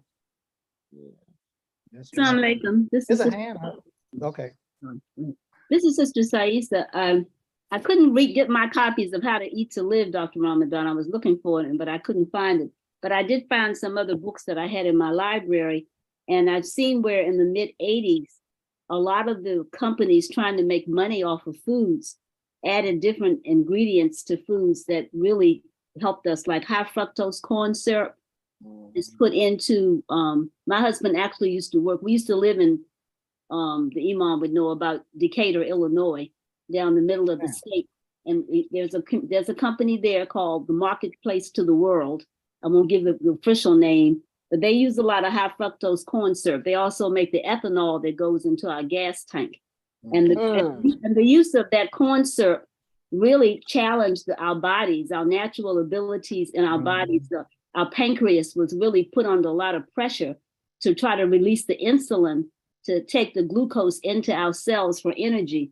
So depending on how companies treat it, they looked at food as ways to make money. And then people started adding a lot of gluten to the wheat. So we might have had healthier wheat products from the farms earlier, but when American people wanting to make money found in 1985 that they could up that ante in terms of making money, they didn't put the same quality. So now we're eating foods that don't give us the thing that should. And each time we do this, we're really challenging our pancreas and our natural abilities that Allah gave us to deal with this sugar, to the point that we really harmed our own health in terms of what we're eating. Like I think of myself, I use chickpea flour to make cookies, and I get it from the Amish, but I don't know if whether or not, and I put honey in them, but I may not be using the same quality of chickpea that somebody else may have had before. Maybe, other things happen. So I think chickpeas are very sustainable. You can get them fresh, dried, they're very sustainable. I made chickpea. You familiar with miso? You know how they make soy sauce, how they take rice and what do you call it? That bean? What's the bean? The soybean. Yeah, the soybean to make the soy sauce. You can do the same process, just add some steamed rice and salt, and you can preserve it, and it'll produce probiotics, and you can make soup with it. And the chickpea makes a distinct miso that's distinctly different from the soy miso. It tastes different to me, and it's lighter in color, and it's more enjoyable if you into soups like that. But and the best stuff you make at home. But the question I had was about the pancreas. The pancreas, you hear some people say that, hey, I'm off the medicine, I balance my diet myself. Does the pancreas, once it's damaged by those high fructose corn syrups and all that kind of stuff, is it like permanently damaged, or it's just being overloaded with too much stuff that it can't handle? Or can you cure yourself and where your pancreas is back at 100%, whereas it might have been barely working? That's a good question. I don't know the answer to, Dr. Ramadan. Me neither. I never heard it. The pancreas will adapt. There's diseases of the pancreas, okay, and and there's pancreatic insufficiency. where the Okay, pancreas is just unable to keep up and do its job. Okay. yes, sir. And so you have to really get medications to assist in what the pancreas is supposed to do. But usually if, you know, if overweight, being overweight and insulin or insulin resistance, okay, is the thing in diabetes. Mhm, And, you know, if you can get the weight under control mhm. and reduce the insulin resistance, you can generally, you may be able to come off, So you especially, recover. So it's like you especially recover. in pre-diabetes. You know, there's, Yeah. if you're pre-diabetic, Mhm. going into it as Sister Malika, Sister Saisa was saying in pre-diabetes, if you make the adjustments early enough, lose the weight, adjust the diet, get the exercise up, you can really avoid, and it's been shown, going into diabetes. It's That was harder my once you second get question. into it, Yep. you know. It's Yeah. it's harder once you become it, you know, a type 2 diabetic, and you know, and you gotta ease the work that the pancreas has to do. Yeah. Yeah. Thank you. That was my next question. Because I was like, what is a diabetic and what is a pre-diabetic? Diabetic mean you're on insulin or your pancreas, it's squashed. What? Not really. No? It's still, Okay. type 2 diabetes is still working, but it's a bigger job on it than it can manage. Okay, it's I got it. that's what it is. You are you know, too big, insulin resistant. It can't keep up with the job that it's supposed to do, so your blood sugar goes up, and Right. then you get all the effects of hyperglycemia, elevated blood sugar on the vessels and on the kidneys and all. And so usually whatever pushed it up also pushes your blood pressure up. So then you are really at risk for multiple bad outcomes. So it we need to do the things that were outlined so that we can get back under control. Those are things to help us take control again of our lives and our diet and our lifestyles. And that's the key. Mhm. Inshallah. Thank you. Thank you. Okay. Okay, Dr. Ramadan, you had one more hand. I know it's you guys are probably ready to wrap your session up, but we see one more hand. If you want to take that hand, or if you wanted to close out, Dr. Ramadan, it's your call. We can take that hand. Okay, go ahead, Brother Anthony. Assalamu alaikum, Dr. Ramadan. Walaikum assalam. How are you, Brother Anthony? Alhamdulillah, alhamdulillah. This was wonderful. Years ago, when I was doing research and I was in the library, there was a journal of food engineering.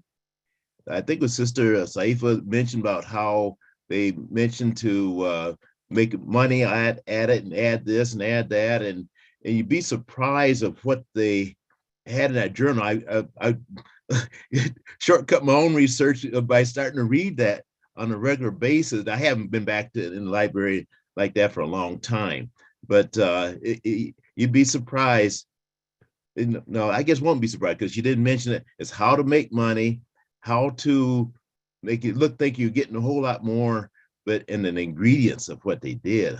Oh, mashallah, it's terrible. You know, at one point that was a hope for the world. They thought that they could engineer food, make it grow in drought areas, expand it. You know, there was a genetically modified and genetic engineering. Okay, genetically modified products, and they had touted that as this is what we'll be able to do in the future, just like they did plastics. Okay, but what happened is in that idea, then how to make money came up. Okay, that become, as it was pointed out, how can we now substitute the taste, substitute the color, preserve shelf life? How can we make it look like food and it's not? It's really a cheaper offshoot. And so all of that sort of thinking slithered into the hopefulness of what they could do with science and technology, and then we slid down that slippery slope. Think In my opinion. they polluted the taste buds, as I would say, because it's all about what you taste and nothing to do with nutrition. Right. My mother would always ask, why do you have to have artificial vanilla? Right. Can't we raise enough vanilla beans to have all real vanilla? And she said, you used to buy it from the Watkins man, and because we out in the country. You might remember those, but it was poison. It was just they tried to make it so it wasn't so poisonous, and that's been for years. So thank you very much for this and the consortium, and I'm having to work on my diabetes also. Assalamu alaikum. Assalam. Okay, Imam Adil, that is it. Or was that a hand?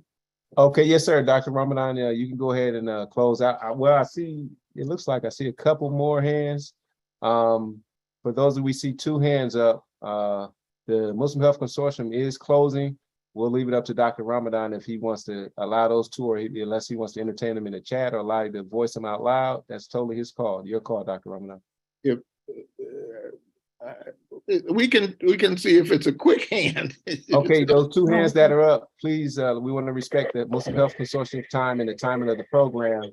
So please make it quick. And if you need follow-up, just enter it in the chat. But go ahead. I think it's Sister Tawhida and Sister Khalida. You first, Sister Tawhida. That's all. Assalamu alaikum. I'm sorry. I'll make this real quick. We used to do a study in school. It was in college, and it had to do with exercising. And what happened is that when the males, we didn't get to do the females yet, the more they exercise, it had lessened their appetite. And, I was really waiting to get to the females, but the school shut down. We didn't get to do that part. So you can try that. The males can try that. And then the other thing is with the high fructose corn syrup, they used to say how much more sweetness and sugar that it had. But, now that I'm seeing more and more of it out there, being produced and you can buy it and consume it and pay money for it. It doesn't have that much information on it. I was going over the information while the program and the consortium was on, but that's what they used to say. In high fructose corn syrups is supposed to have higher, more. It separates the fructose and the glucose, but it's something that you should not consume, and you can study on that. So, assalamu alaikum. I'm done. Thank you. Right there. One more hand there. Yes, assalamu alaikum, Dr. Ramadan. This is Sister Khalida Akbar. A quick question on being predisposed. Say if you have parents that are diabetic, but you haven't had any symptoms, what age is that? What age should you look for to having some symptoms? And if you are doing the proactive measures and all of your physicals up to the point of 50 plus have been healthy, what are your chances of getting diabetes? Is that a sentence, or you just have to be extra careful, inshallah? You have to be extra careful. And if you're waiting for symptoms, that's a late sign. Okay, if you're gonna wait for symptoms to occur, what should be happening is when you make your regular doctor visit, he should be checking you. You should be informing him that I have parents and who are diabetic, and you have a high likelihood of becoming diabetic yourself. But gene expression has a lot to do with how you are. If you active, keep your weight down, watching your diet, then that doesn't necessarily have to be expressed, certainly not symptoms. So, I would consider acting like you're a pre-diabetic. Okay, and the improvements that and the management, if you would do that, you might not slide into diabetes, even though it's at risk because of your genetic history. But don't look for symptoms. Get a glucose tolerance test, get random blood sugars or fasting blood sugars when you go to your doctor, or you can do it at home, But that's the way I would find out, not wait. Okay, and there's no age that you could say I should expect it by this age. No. Okay, I think we're gonna have to stop there. We keep getting hands, so we don't wanna abuse our time here. And we know that we have other programs after this, and we are so grateful for this opportunity. And we ask that Allah bless us and keep us safe, and you know, and give us the desire to stay healthy and to use these tools that he has granted us with to keep us so. I mean, so Ma'am Adil, Yes, sir. Thank you, Dr. Ramadan. Yeah, I saw Sister Tahira's hand up. I don't know if she's. I think she wants to make a comment. She's our editor of the Dean Soup I catalog. do. First, I want to give the greetings to everyone. I'm jumping off early, so I know I'm going out of order. I wanted to give the greetings to everyone. I miss you all. I see names. I just want to give the greetings to Sister Baina, Dr. Adrian, Imam Muhammad II, Brother Adil, Sister Malika. You look so beautiful, Dr. Ramadan. It was good hearing your voice, Brother David and Imam Anthony. I miss you all. Sister Najma, Sister Tawanda, Dr. Adrian, Dr. Jamila, I just missed hearing your voices, and I just wanted to send my love and give the greetings to everyone. I won't stay on to the end, so I just wanted to give my love to you guys. It's going on 11 o'clock where I am right now, PM. So I love you all. Assalamu alaikum. That was our last question. Where are you in the world right now? Yeah, I'm in Morocco. I'm currently in Morocco, and it's 11 p.m. and we don't do daylight savings out here. So the time is a little bit, we're 6 hours ahead of you guys. So yeah, everything is good. Alhamdulillah. Life I just want to is say my moving. sunshine. I miss you guys. Morocco. My sunshine. Yep. So alhamdulillah, I'm not going to stay too long, but I just want to say I love you and I miss you all. I really miss you all. Assalamu alaikum. Okay, thank you, Dr. Ramadan and the Muslim Health Consortium.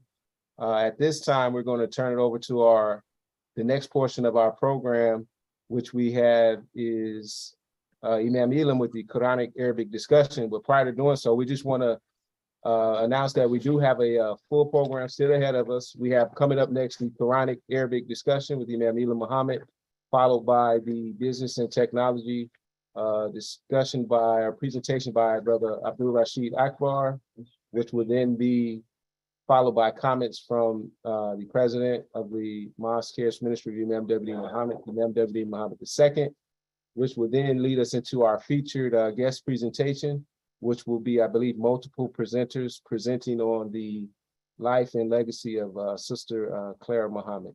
So at this time, we're going to turn it over to Imam Elam Muhammad for the Quranic Arabic discussion. Assalamu alaikum, everybody. Walaikum assalam. Okay. Imam Adil, could you make me a co-host so that I can use Walaikum assalam. Okay. This is the Quranic Arabic class, and the Quranic Arabic class is based upon the class that Imam Muhammad had from 2001 and 2006 that he taught here for the most part at the Mosque Cares. Then the last place that he taught, we moved it from the Mosque Cares to several other places, was Imam Ramadan's facility. And that was, he concluded that in 2006. And it's called Quranic Arabic, Islamic Studies, and Comparative Religion. So it's based upon the tafsir of the Imam Muhammad. And the Quranic Arabic, I took Arabic in 1978 to almost 2080, almost 2 years. And my wife, the people in Lansing, Michigan, who was with me back at that time, traveled down to Detroit, which was 80 miles down for a 2-hour class twice a week, and then traveled back home 80 miles. And I had to go to work. And so we took that class, and so from that experience, and working with Imam Down El Kareem and learning a recitation from him. That's what I learned from him, recitation. And then, of course, Imam Nabi Muhammad, every aspect of the Quranic Arabic in that class. And he allowed the adults in at 2003 to 2006. And so the way that and coronavirus had a lot to do with how I am teaching the class now. The class is very concentrated. I mean, concentrated means that you can get it quick. Everything else has stressing, you know, a whole lot of rules and a whole lot of vocabulary and exercises and so forth like that. But when you boil it down, Quranic Arabic is not that difficult. Now think about it.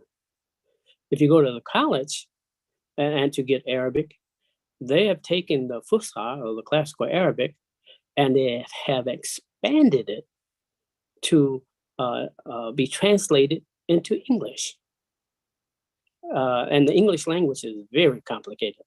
My wife can tell you that. She's has a doctorate degree in English. And so to learn the Quranic Arabic, in fact, I did a video and I put it in the chat. I did these videos maybe about 8 years ago that they are roughly 1 hour and it's total about 7. So about 7 hours. If you take the time, learn the alphabet for one. Okay, and if you Google it, it's under Imam Ela Muhammad live stream.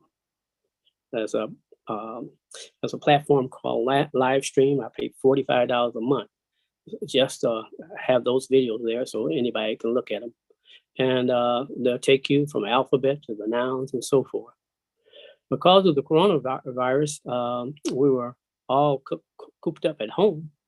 And so, you know, we start teaching the class every day. I taught classes 7 days a week by Zoom.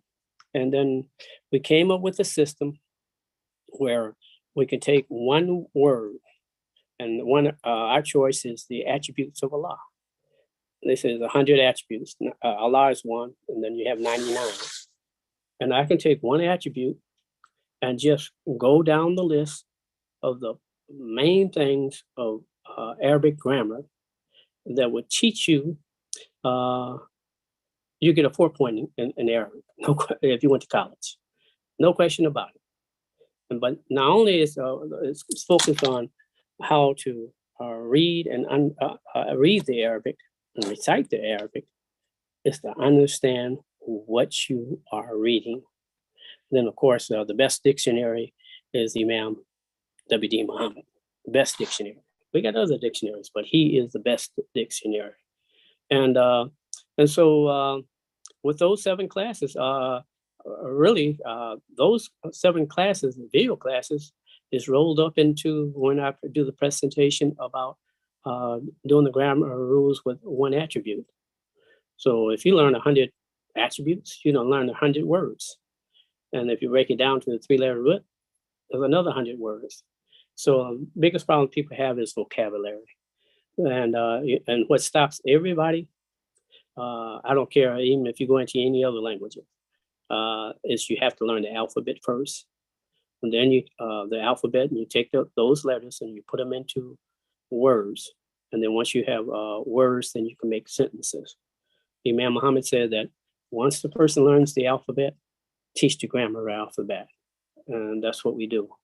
So that's a brief introduction. I do have, also I have I sent out a template to all the people who participate in the class and many others who wanted to participate in the class, a template of how to break down one word and teach the grammar as you go. Then I also did a template that is a synopsis, but when you read a Quranic verse, what to look for and to be able to translate it. And those 5 things are a sentence that does not have a verb, a sentence that has a verb,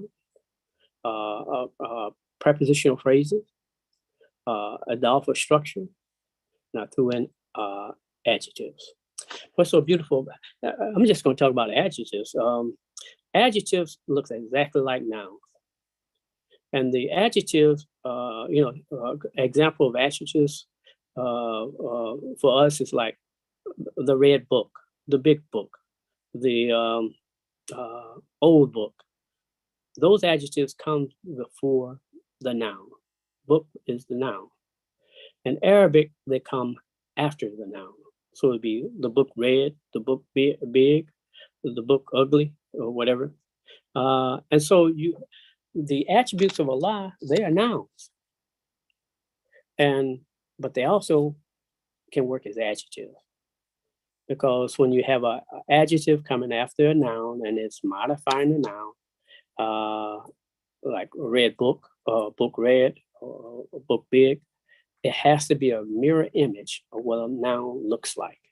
So the noun that is modifying, that it's describing, it has to have the same structure as the noun that it's describing. So if it has al, like if I have al-fatir, then if I have an adjective that follows after it, it has to have al. And then the last letter, if it has the dhamma, then the last letter has to have a dhamma of the adjective. But here's what we're going to do today. Let's see, I do believe I have, okay, whiteboard.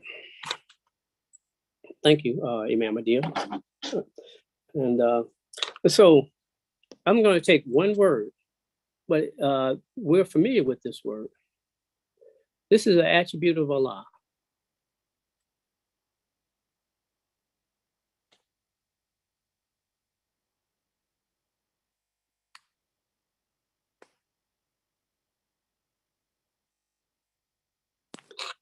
Al-Fattahu. That means the opener or the victorious. So Al-Fattahu. We're familiar with a similar word that has the same three-letter root. We say it in all our prayers.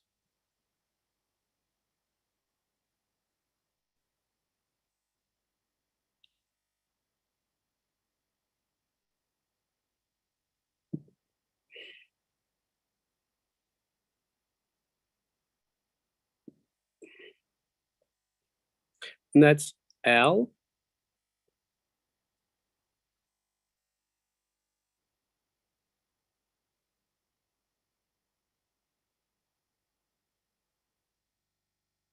Al-Fatihatu. And that means the opening chapter of the Quran, Al-Fatihatu. And then you have another chapter in the Quran.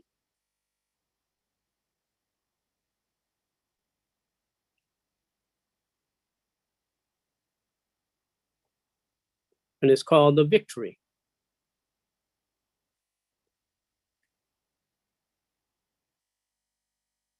So you have Al-Fattahu, Al-Fatihatu, Al-Fathu.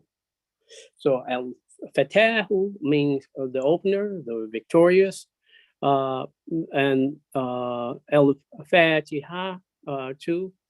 Al-Fatiha means the opening, and Al-Fathu, it means the victory or the opening. And the logic comes from that is that if you conquer a country, you come into a country and you conquer it, you open it up like a can of beans or whatever. It's all yours. That's yours. And so that's what happened. They come in and conquerors come in and they take over the whole country. So they have opened up the country to themselves. So I got three words up here, but they all have something in common, the three-letter root. And so it's easy to get to the three-letter root, which is a verb. The Arabic language is based upon the three-letter root of, which is a verb, it's an action. And so the first one is a noun. The second one is a noun. The third one is a noun. All right. And they are definite nouns. How do I know it's a definite? Because they have the aleph lam, apple. means the, and the last letter has a dhamma. Again, the second one, al-fatiha, two, al, it means the. And then the last letter has a dhamma. Then el-fathu, alif lam, al means the, and the last letter has a dhamma. So to get to the three-letter root, automatically you take off al, because it means the. So you take off al. And so if dealing with this, the more simpler word,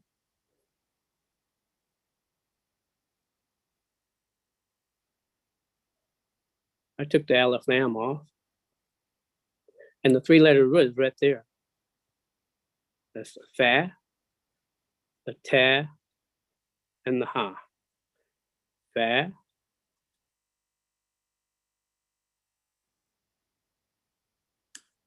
ta, and the ha. And if I forget, if I run out of time, the chapter El Fathu, in the first verse, Allah tells you how to conjugate the verb, and it tells you how the noun is affected by the verb. In that one little verse, Allah is teaching you Arabic, how to use a verb in a sentence, and how to have an object of that verb, of that which you're talking about. So we broke it down to the three-letter root. Now it's time to learn how to use a dictionary. So we're teaching you how to use a dictionary. So we use the, you can use hands where, Imam Muhammad, he used both, but the main one was the dictionary of the Quran, and a very good one that we have now because of the expansion of the internet, really. Come here, we man. have a corpus Quran. What's going on? It's very good.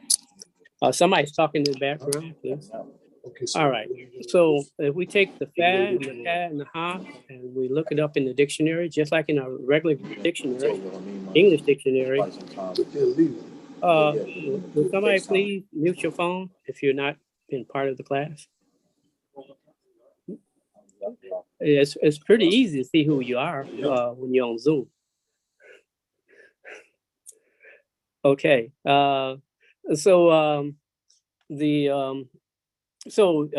Just like a regular dictionary, if you have the word book, you start with a B, then you go to the O, and then you go to another O, then you go to the K.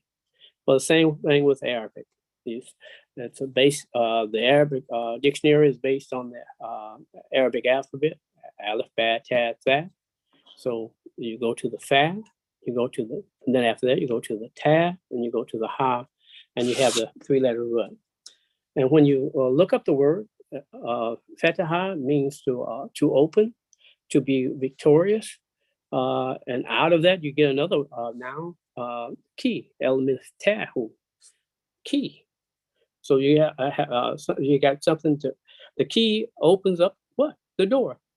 If I say fatahal babu, fatahal ban, he opened a door. He opened a door. So you learn how to use the dictionary. All right. So after we learn how to use the dictionary, now you have to learn how to conjugate the verb. You have to, you say, well, I don't know anything about conjugating verbs. You conjugate verbs all the time. When you went to the English grammar school and your classes and so forth, and you had English, you learn how to conjugate the verb to be, I am, you are, he or she is, and so forth. Or the verb to do, I do, he do, she do, he or she does, I believe, and we do. So you conjugate the verbs. And so you have to have a model in order to learn how to conjugate the verb. So you have the verb fa'ala. That means he did. Literally, who is not seen, but because it's consistent, just seeing it without huwa, we know it means he. He did. Huwa fa'ala.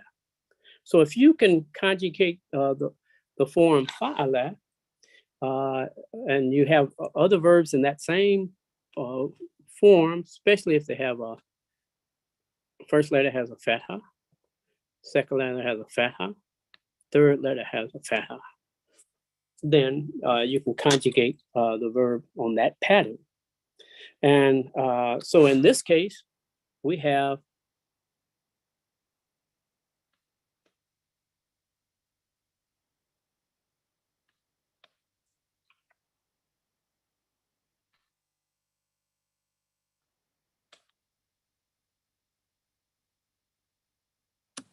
fataha, fataha. So the first letter has a sound, second one has an a sound, the third one has an a sound. So if you can conjugate fa'ala, and let me say this, I always like to say it, is that Arabic is made of three things. And it's nice to be able to know those three things. It makes it more simple. Arabic is made of nouns. Arabic grammar is made of nouns.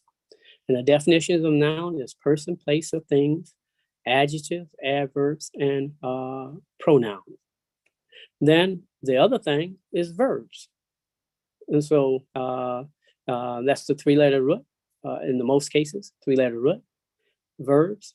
And then everything else that's involved in there in the language is put into what is called particles. And the most common example that we see is prepositions, but there's other particles. So now we have got to the point that we're got the three-letter root. So you have to learn how to conjugate fa'ala first, and fa'al-tu. So it takes some memorization. It takes some, you got to learn words. Fa'al-tu. That means I did. Then you have anta,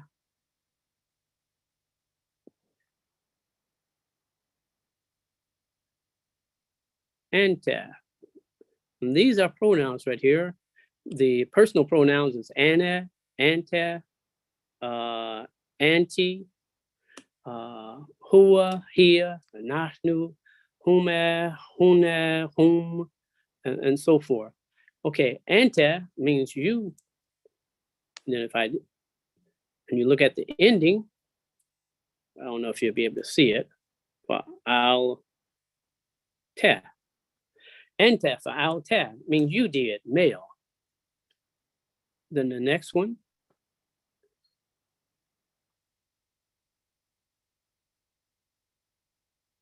anti for I'll t means you did, female. Anti for alti, you did, female. Then you have huwa, fa'ala. That's your three-letter root. He did. Huwa fa'ala. Then I can remove this up here. Then here, and this is conjugating the past tense form of fa'ala. Here,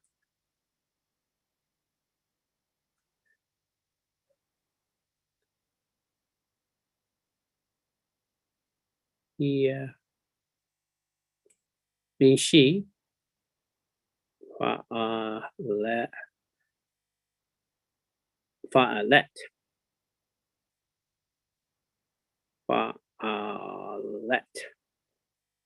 She did. She did.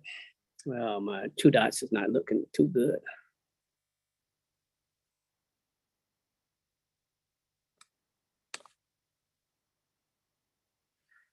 Okay. Then the next one, I wanted this one in particular, nahnu.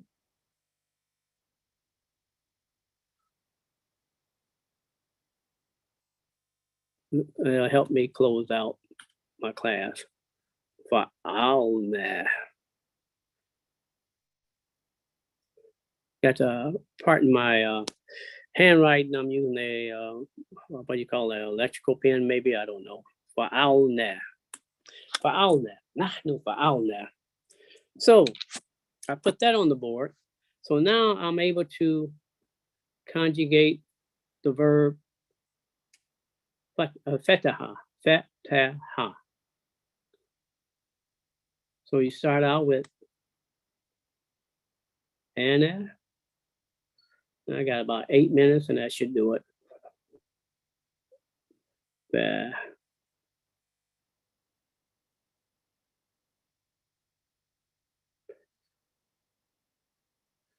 Let's see if I can do it. There we are.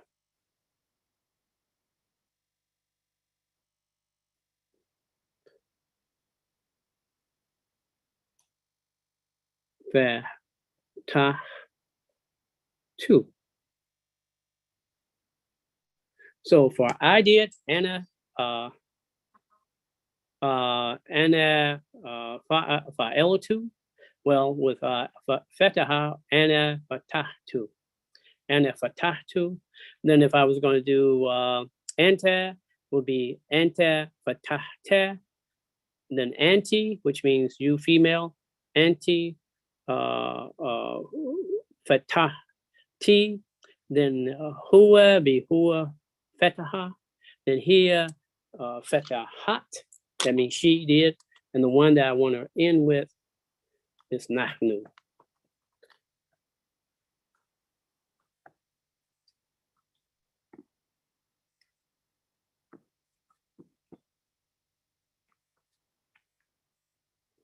Nahnu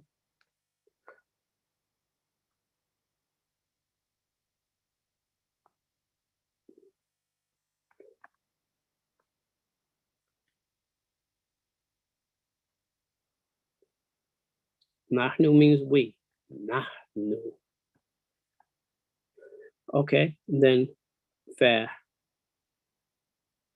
ta ne.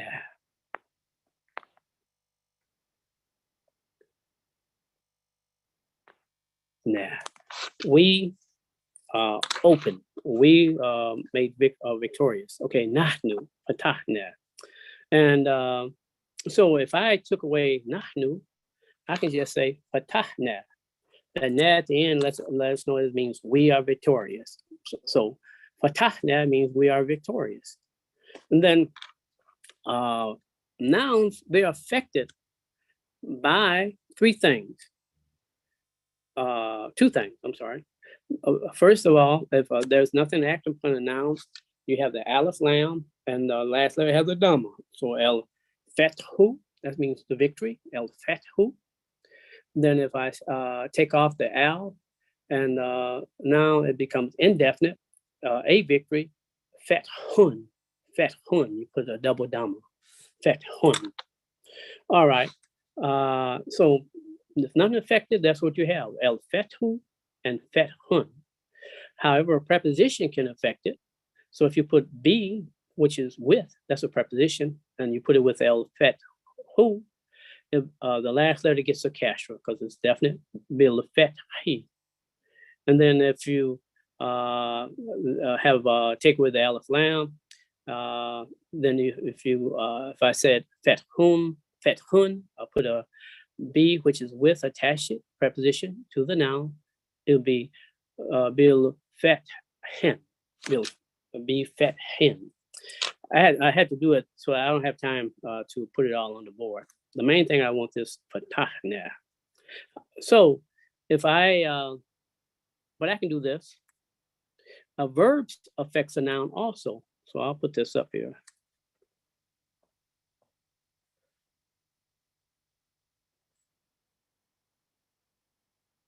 I'm using the word fethu, the victory.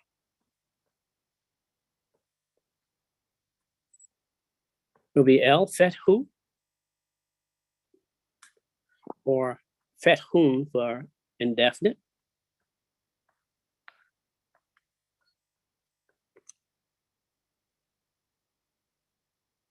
fet hun. And if I had a verb, fetaha, that means he did. I'll put hua with it. That makes it easier. Fetaha, so it'd be hua. Hua fetahal, because the verb, the subject is hua.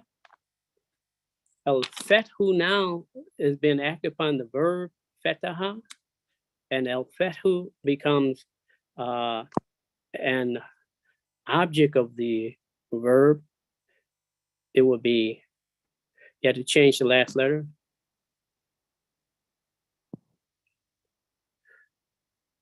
So hua fetahel fetha. That's what it. So he opened the open. He opened the opener. And then if I use this one,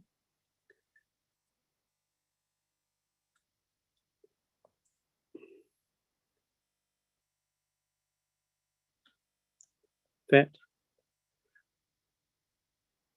which would be, it would normally be fet hun if nothing was affecting it, but because it's the object of the verb, it's hua fetaha fethen. He opened an opener. All right, so with that, if anybody have their Quran, I think I can put it on the board and close out with it. The chapter, chapter El-Fat, I don't have the number handy. The chapter, the victory, and this is how it reads. I can put it on the board quick enough. I think I'm okay. Let's see, look at my time clock. Yes, I got 2 minutes.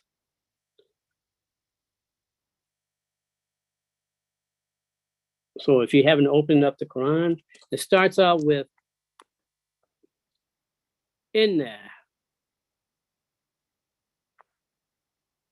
Oh, no, baby. I'm sorry, you can throw it away from me. Thank you. Inna. She gonna drop me off. Yeah, whoever's speaking with the open mic, like I said, we know who you are because we can look at you on Zoom. Inna, and that's inna, fa.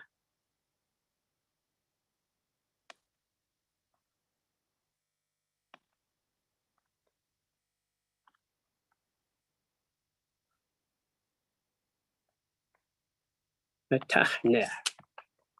And it says, inna means verily. And then you have a pronoun attached to it. Na means we. Inna, verily we. And so it takes the place of nahnu. Inna fatahna laka. Again, I'm doing the verb el fethu. I mean, chapter el fethu. So verily, we opened. Verily, we open for you, to you. There's a prepositional phrase with a pronoun and a preposition. Laka, we open to you. Fatham, fatham.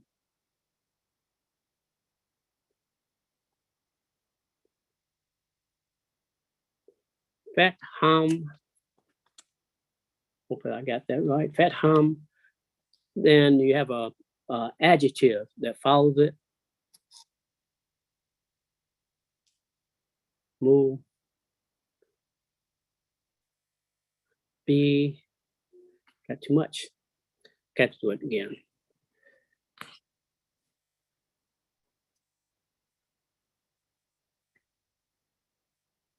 There we are.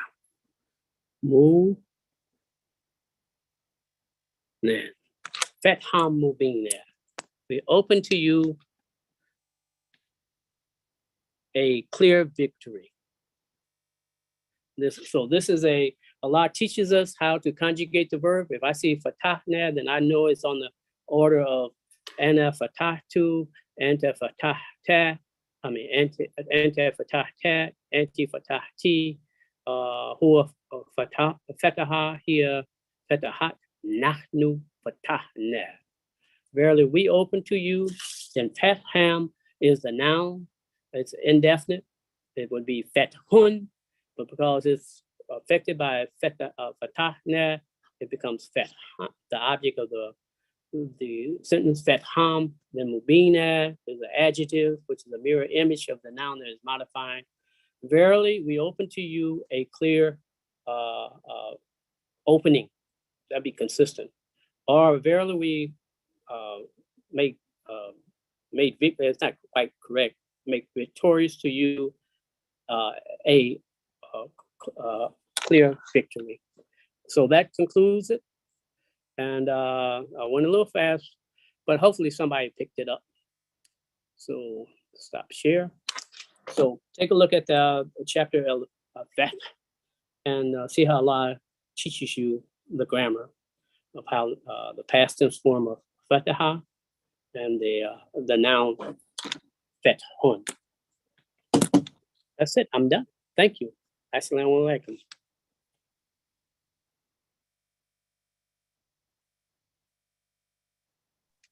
Walaikum assalam. And anybody that would like to join the class, my email address I put into the chat, and also if you want to take a look at the videos that I've done, the 7 videos that has been compressed. I did about half of those 7 videos, and maybe a third, in my class just now in a half hour. I can teach about almost 3/4 of that, what you need for reading the Quran in less than 1 hour. I do it quite a bit during my classes when we do break down and the attribute of Allah.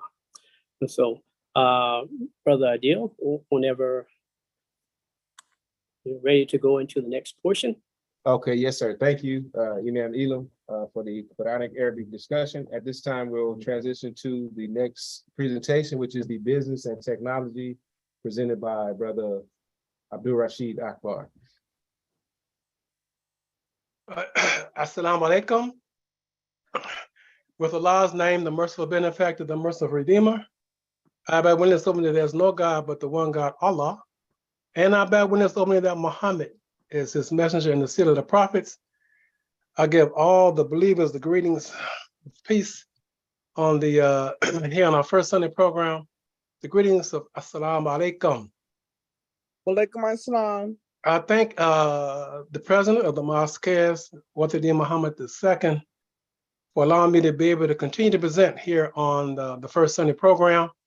And so with that, we know that this particular first Sunday program, the guest speakers are going to be highlighting the celebration of the life of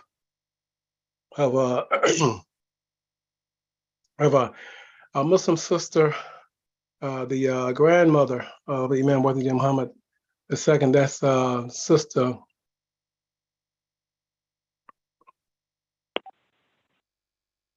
Hold on just a second here.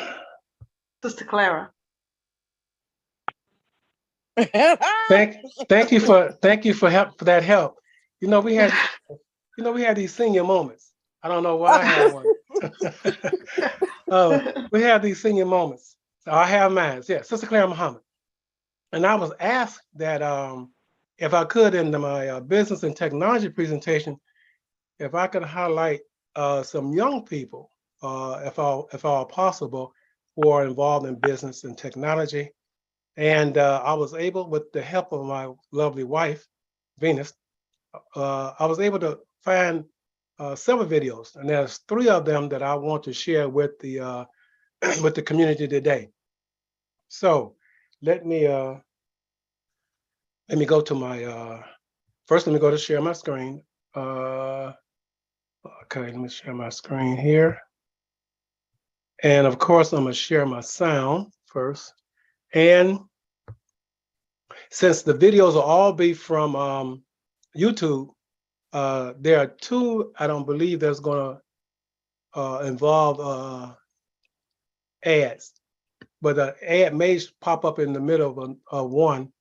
Those ads pop up. I'm going to try my best to be able to mute that. So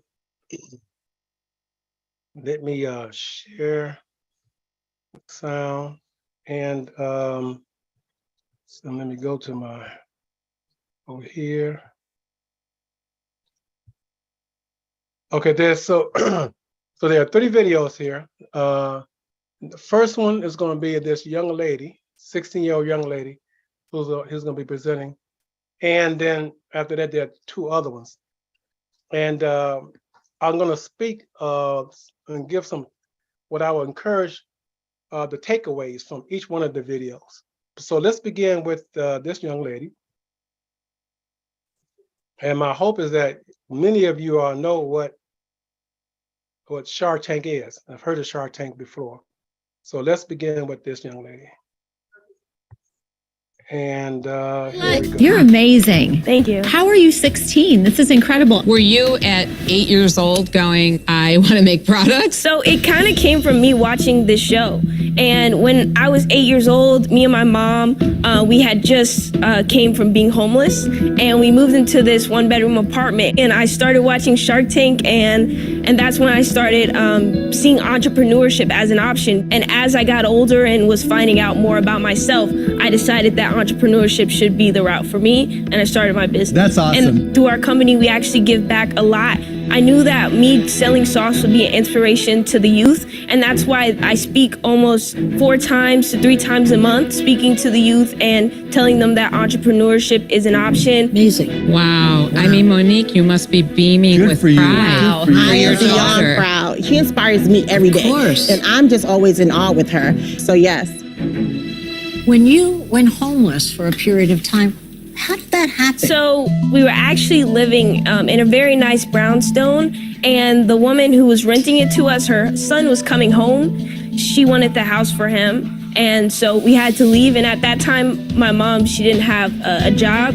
And she made a promise to me like that we would never be homeless again. And that just really taught me about her hustle, because she sold baskets for baby showers, anything that she could possibly do. And then when we got the apartment, she got a waiter job right by my school. So every day she could come pick me up from school, and I would sit there and wait until she got off of work and do my homework. And that's how we were able to keep the apartment. That's so nice. What an amazing mom. Thank you. Thank you. So the great news about this sector is the condiments and the sauce business is in the billions of dollars. The bad news is it's really competitive. Right. And so to get national rollout, you have to be working with a distributor in this category. That's why we're here. We're here for a shark, because we know that if you make the call, it's going to happen. I am your shark.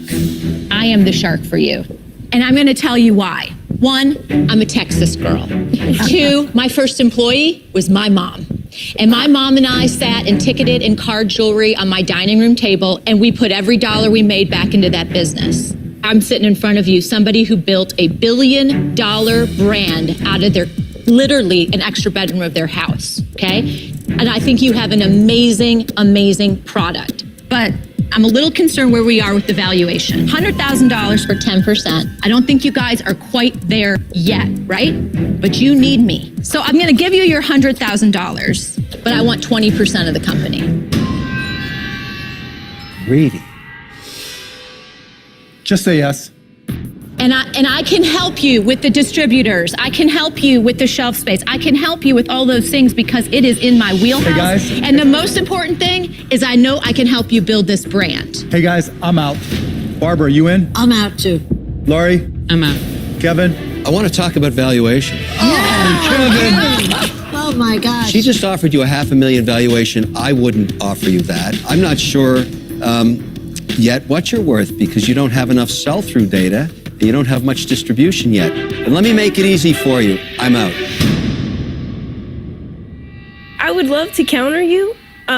Would you There's be no willing? other shark, and you're going to counter her? You're gonna counter me? I mean, my 10% that I'm going to give on top of the 10% you're asking for is one, you got to text this woman. I mean, this is Mr. Wonderful. You got Wonder Woman on your team, all right? And I love your product and I can help you make this happen. And also, because I went through this, so I'm going to save you so much money and time.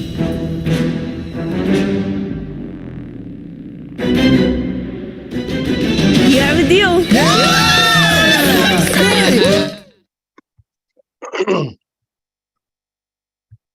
Okay, so let me stop that. Let me stop my share a second here.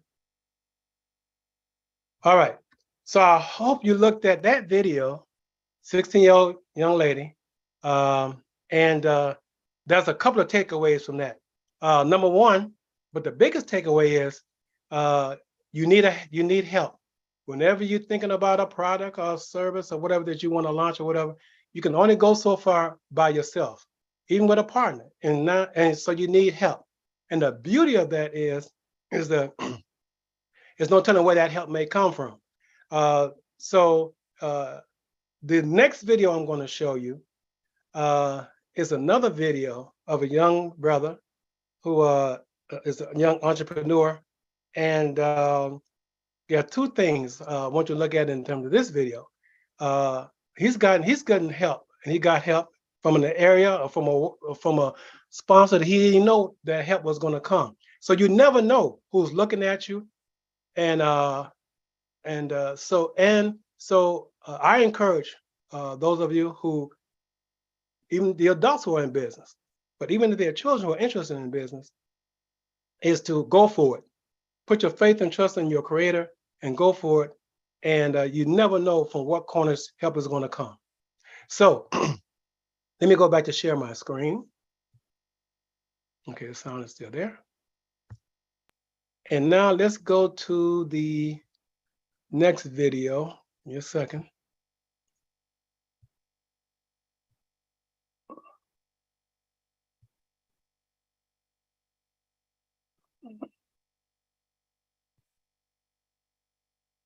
I want to get out of this one, so let me. Okay, here we go. All right, so our next video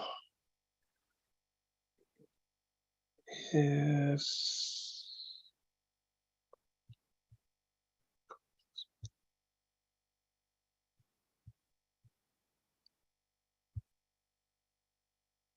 All right.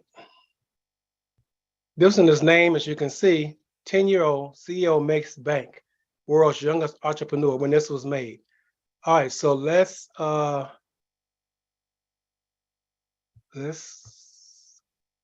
hear from this young man.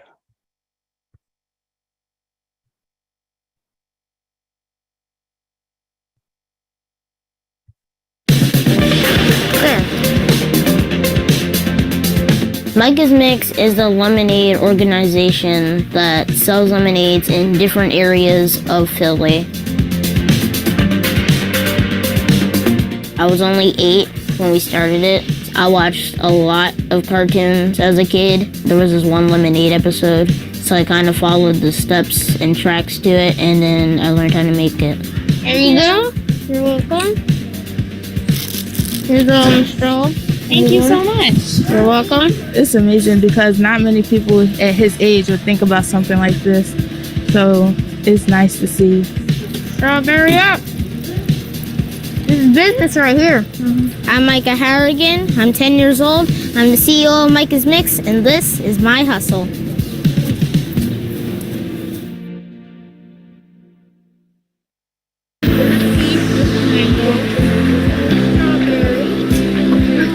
At first, we started selling out of our house, and people started to notice me because people were promoting me on their Instagrams, and a lot of businesses started to notice me, so they asked me to come sell lemonade at their business, so I get even more popular. So it's just been growing and growing over the 2 years. When we sit outside, we sit out front, I sit on the steps. I don't do anything. He greets the customers, he talks to them, tells them the price, gives the change, puts it in bags, everything with him. I would sit on the steps on my phone and just make sure he didn't get robbed. That was pretty much my job. I'm about to show you how the lemonade making process is. So it starts by pouring the syrups in and then the fruit. And this is where we fill it up with lemonade. We have color organization tops. So we're gonna put it on here. And if the syrup isn't on, then just shake it up a bit and then it goes out. We are at the OCF coffee shop, which we sort of rented out, and we will try to be here as much as possible and do our pop-ups at the same exact time. Our flavors today are blue raspberry, mango, and peach. Our special edition of the week is mango, and the pricing are $3 or 2 for 4. There you go. Thank you. Our best sellers are strawberry, followed by blue raspberry, followed by peach. I like that there's different flavors besides regular lemonade, and they like the colorfulness of it. You live on 23rd Street, right? Yes. I seen a line out there one day, and I couldn't get no juice because there was so much of a line. We usually sell up fast at my house. Thank you so much. You're welcome. Well, good luck and God bless. You too.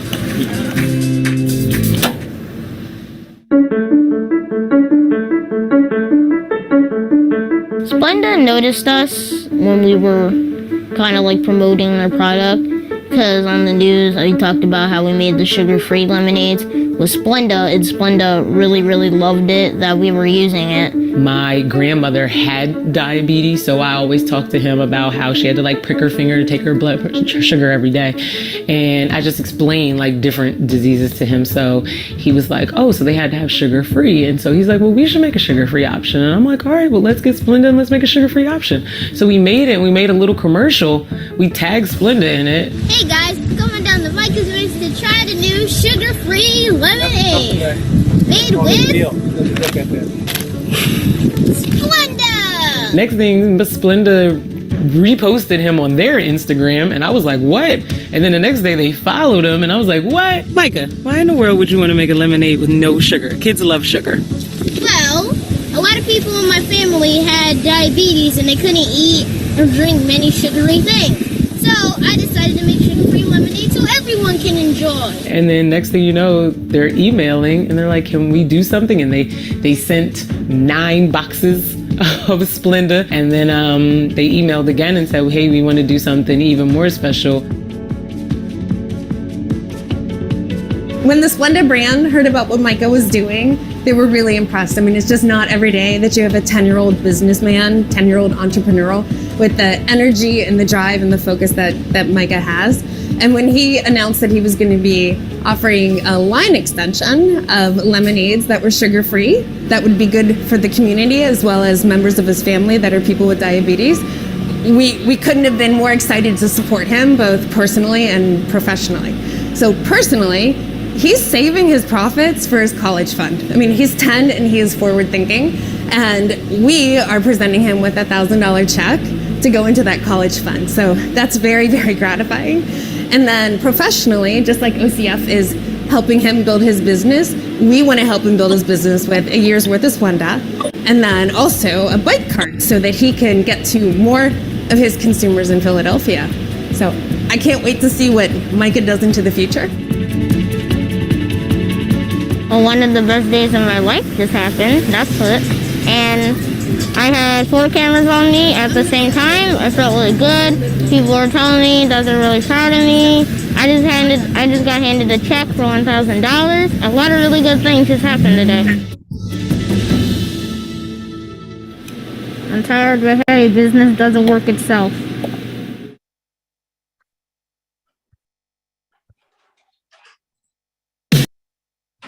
Okay, so let me stop my share.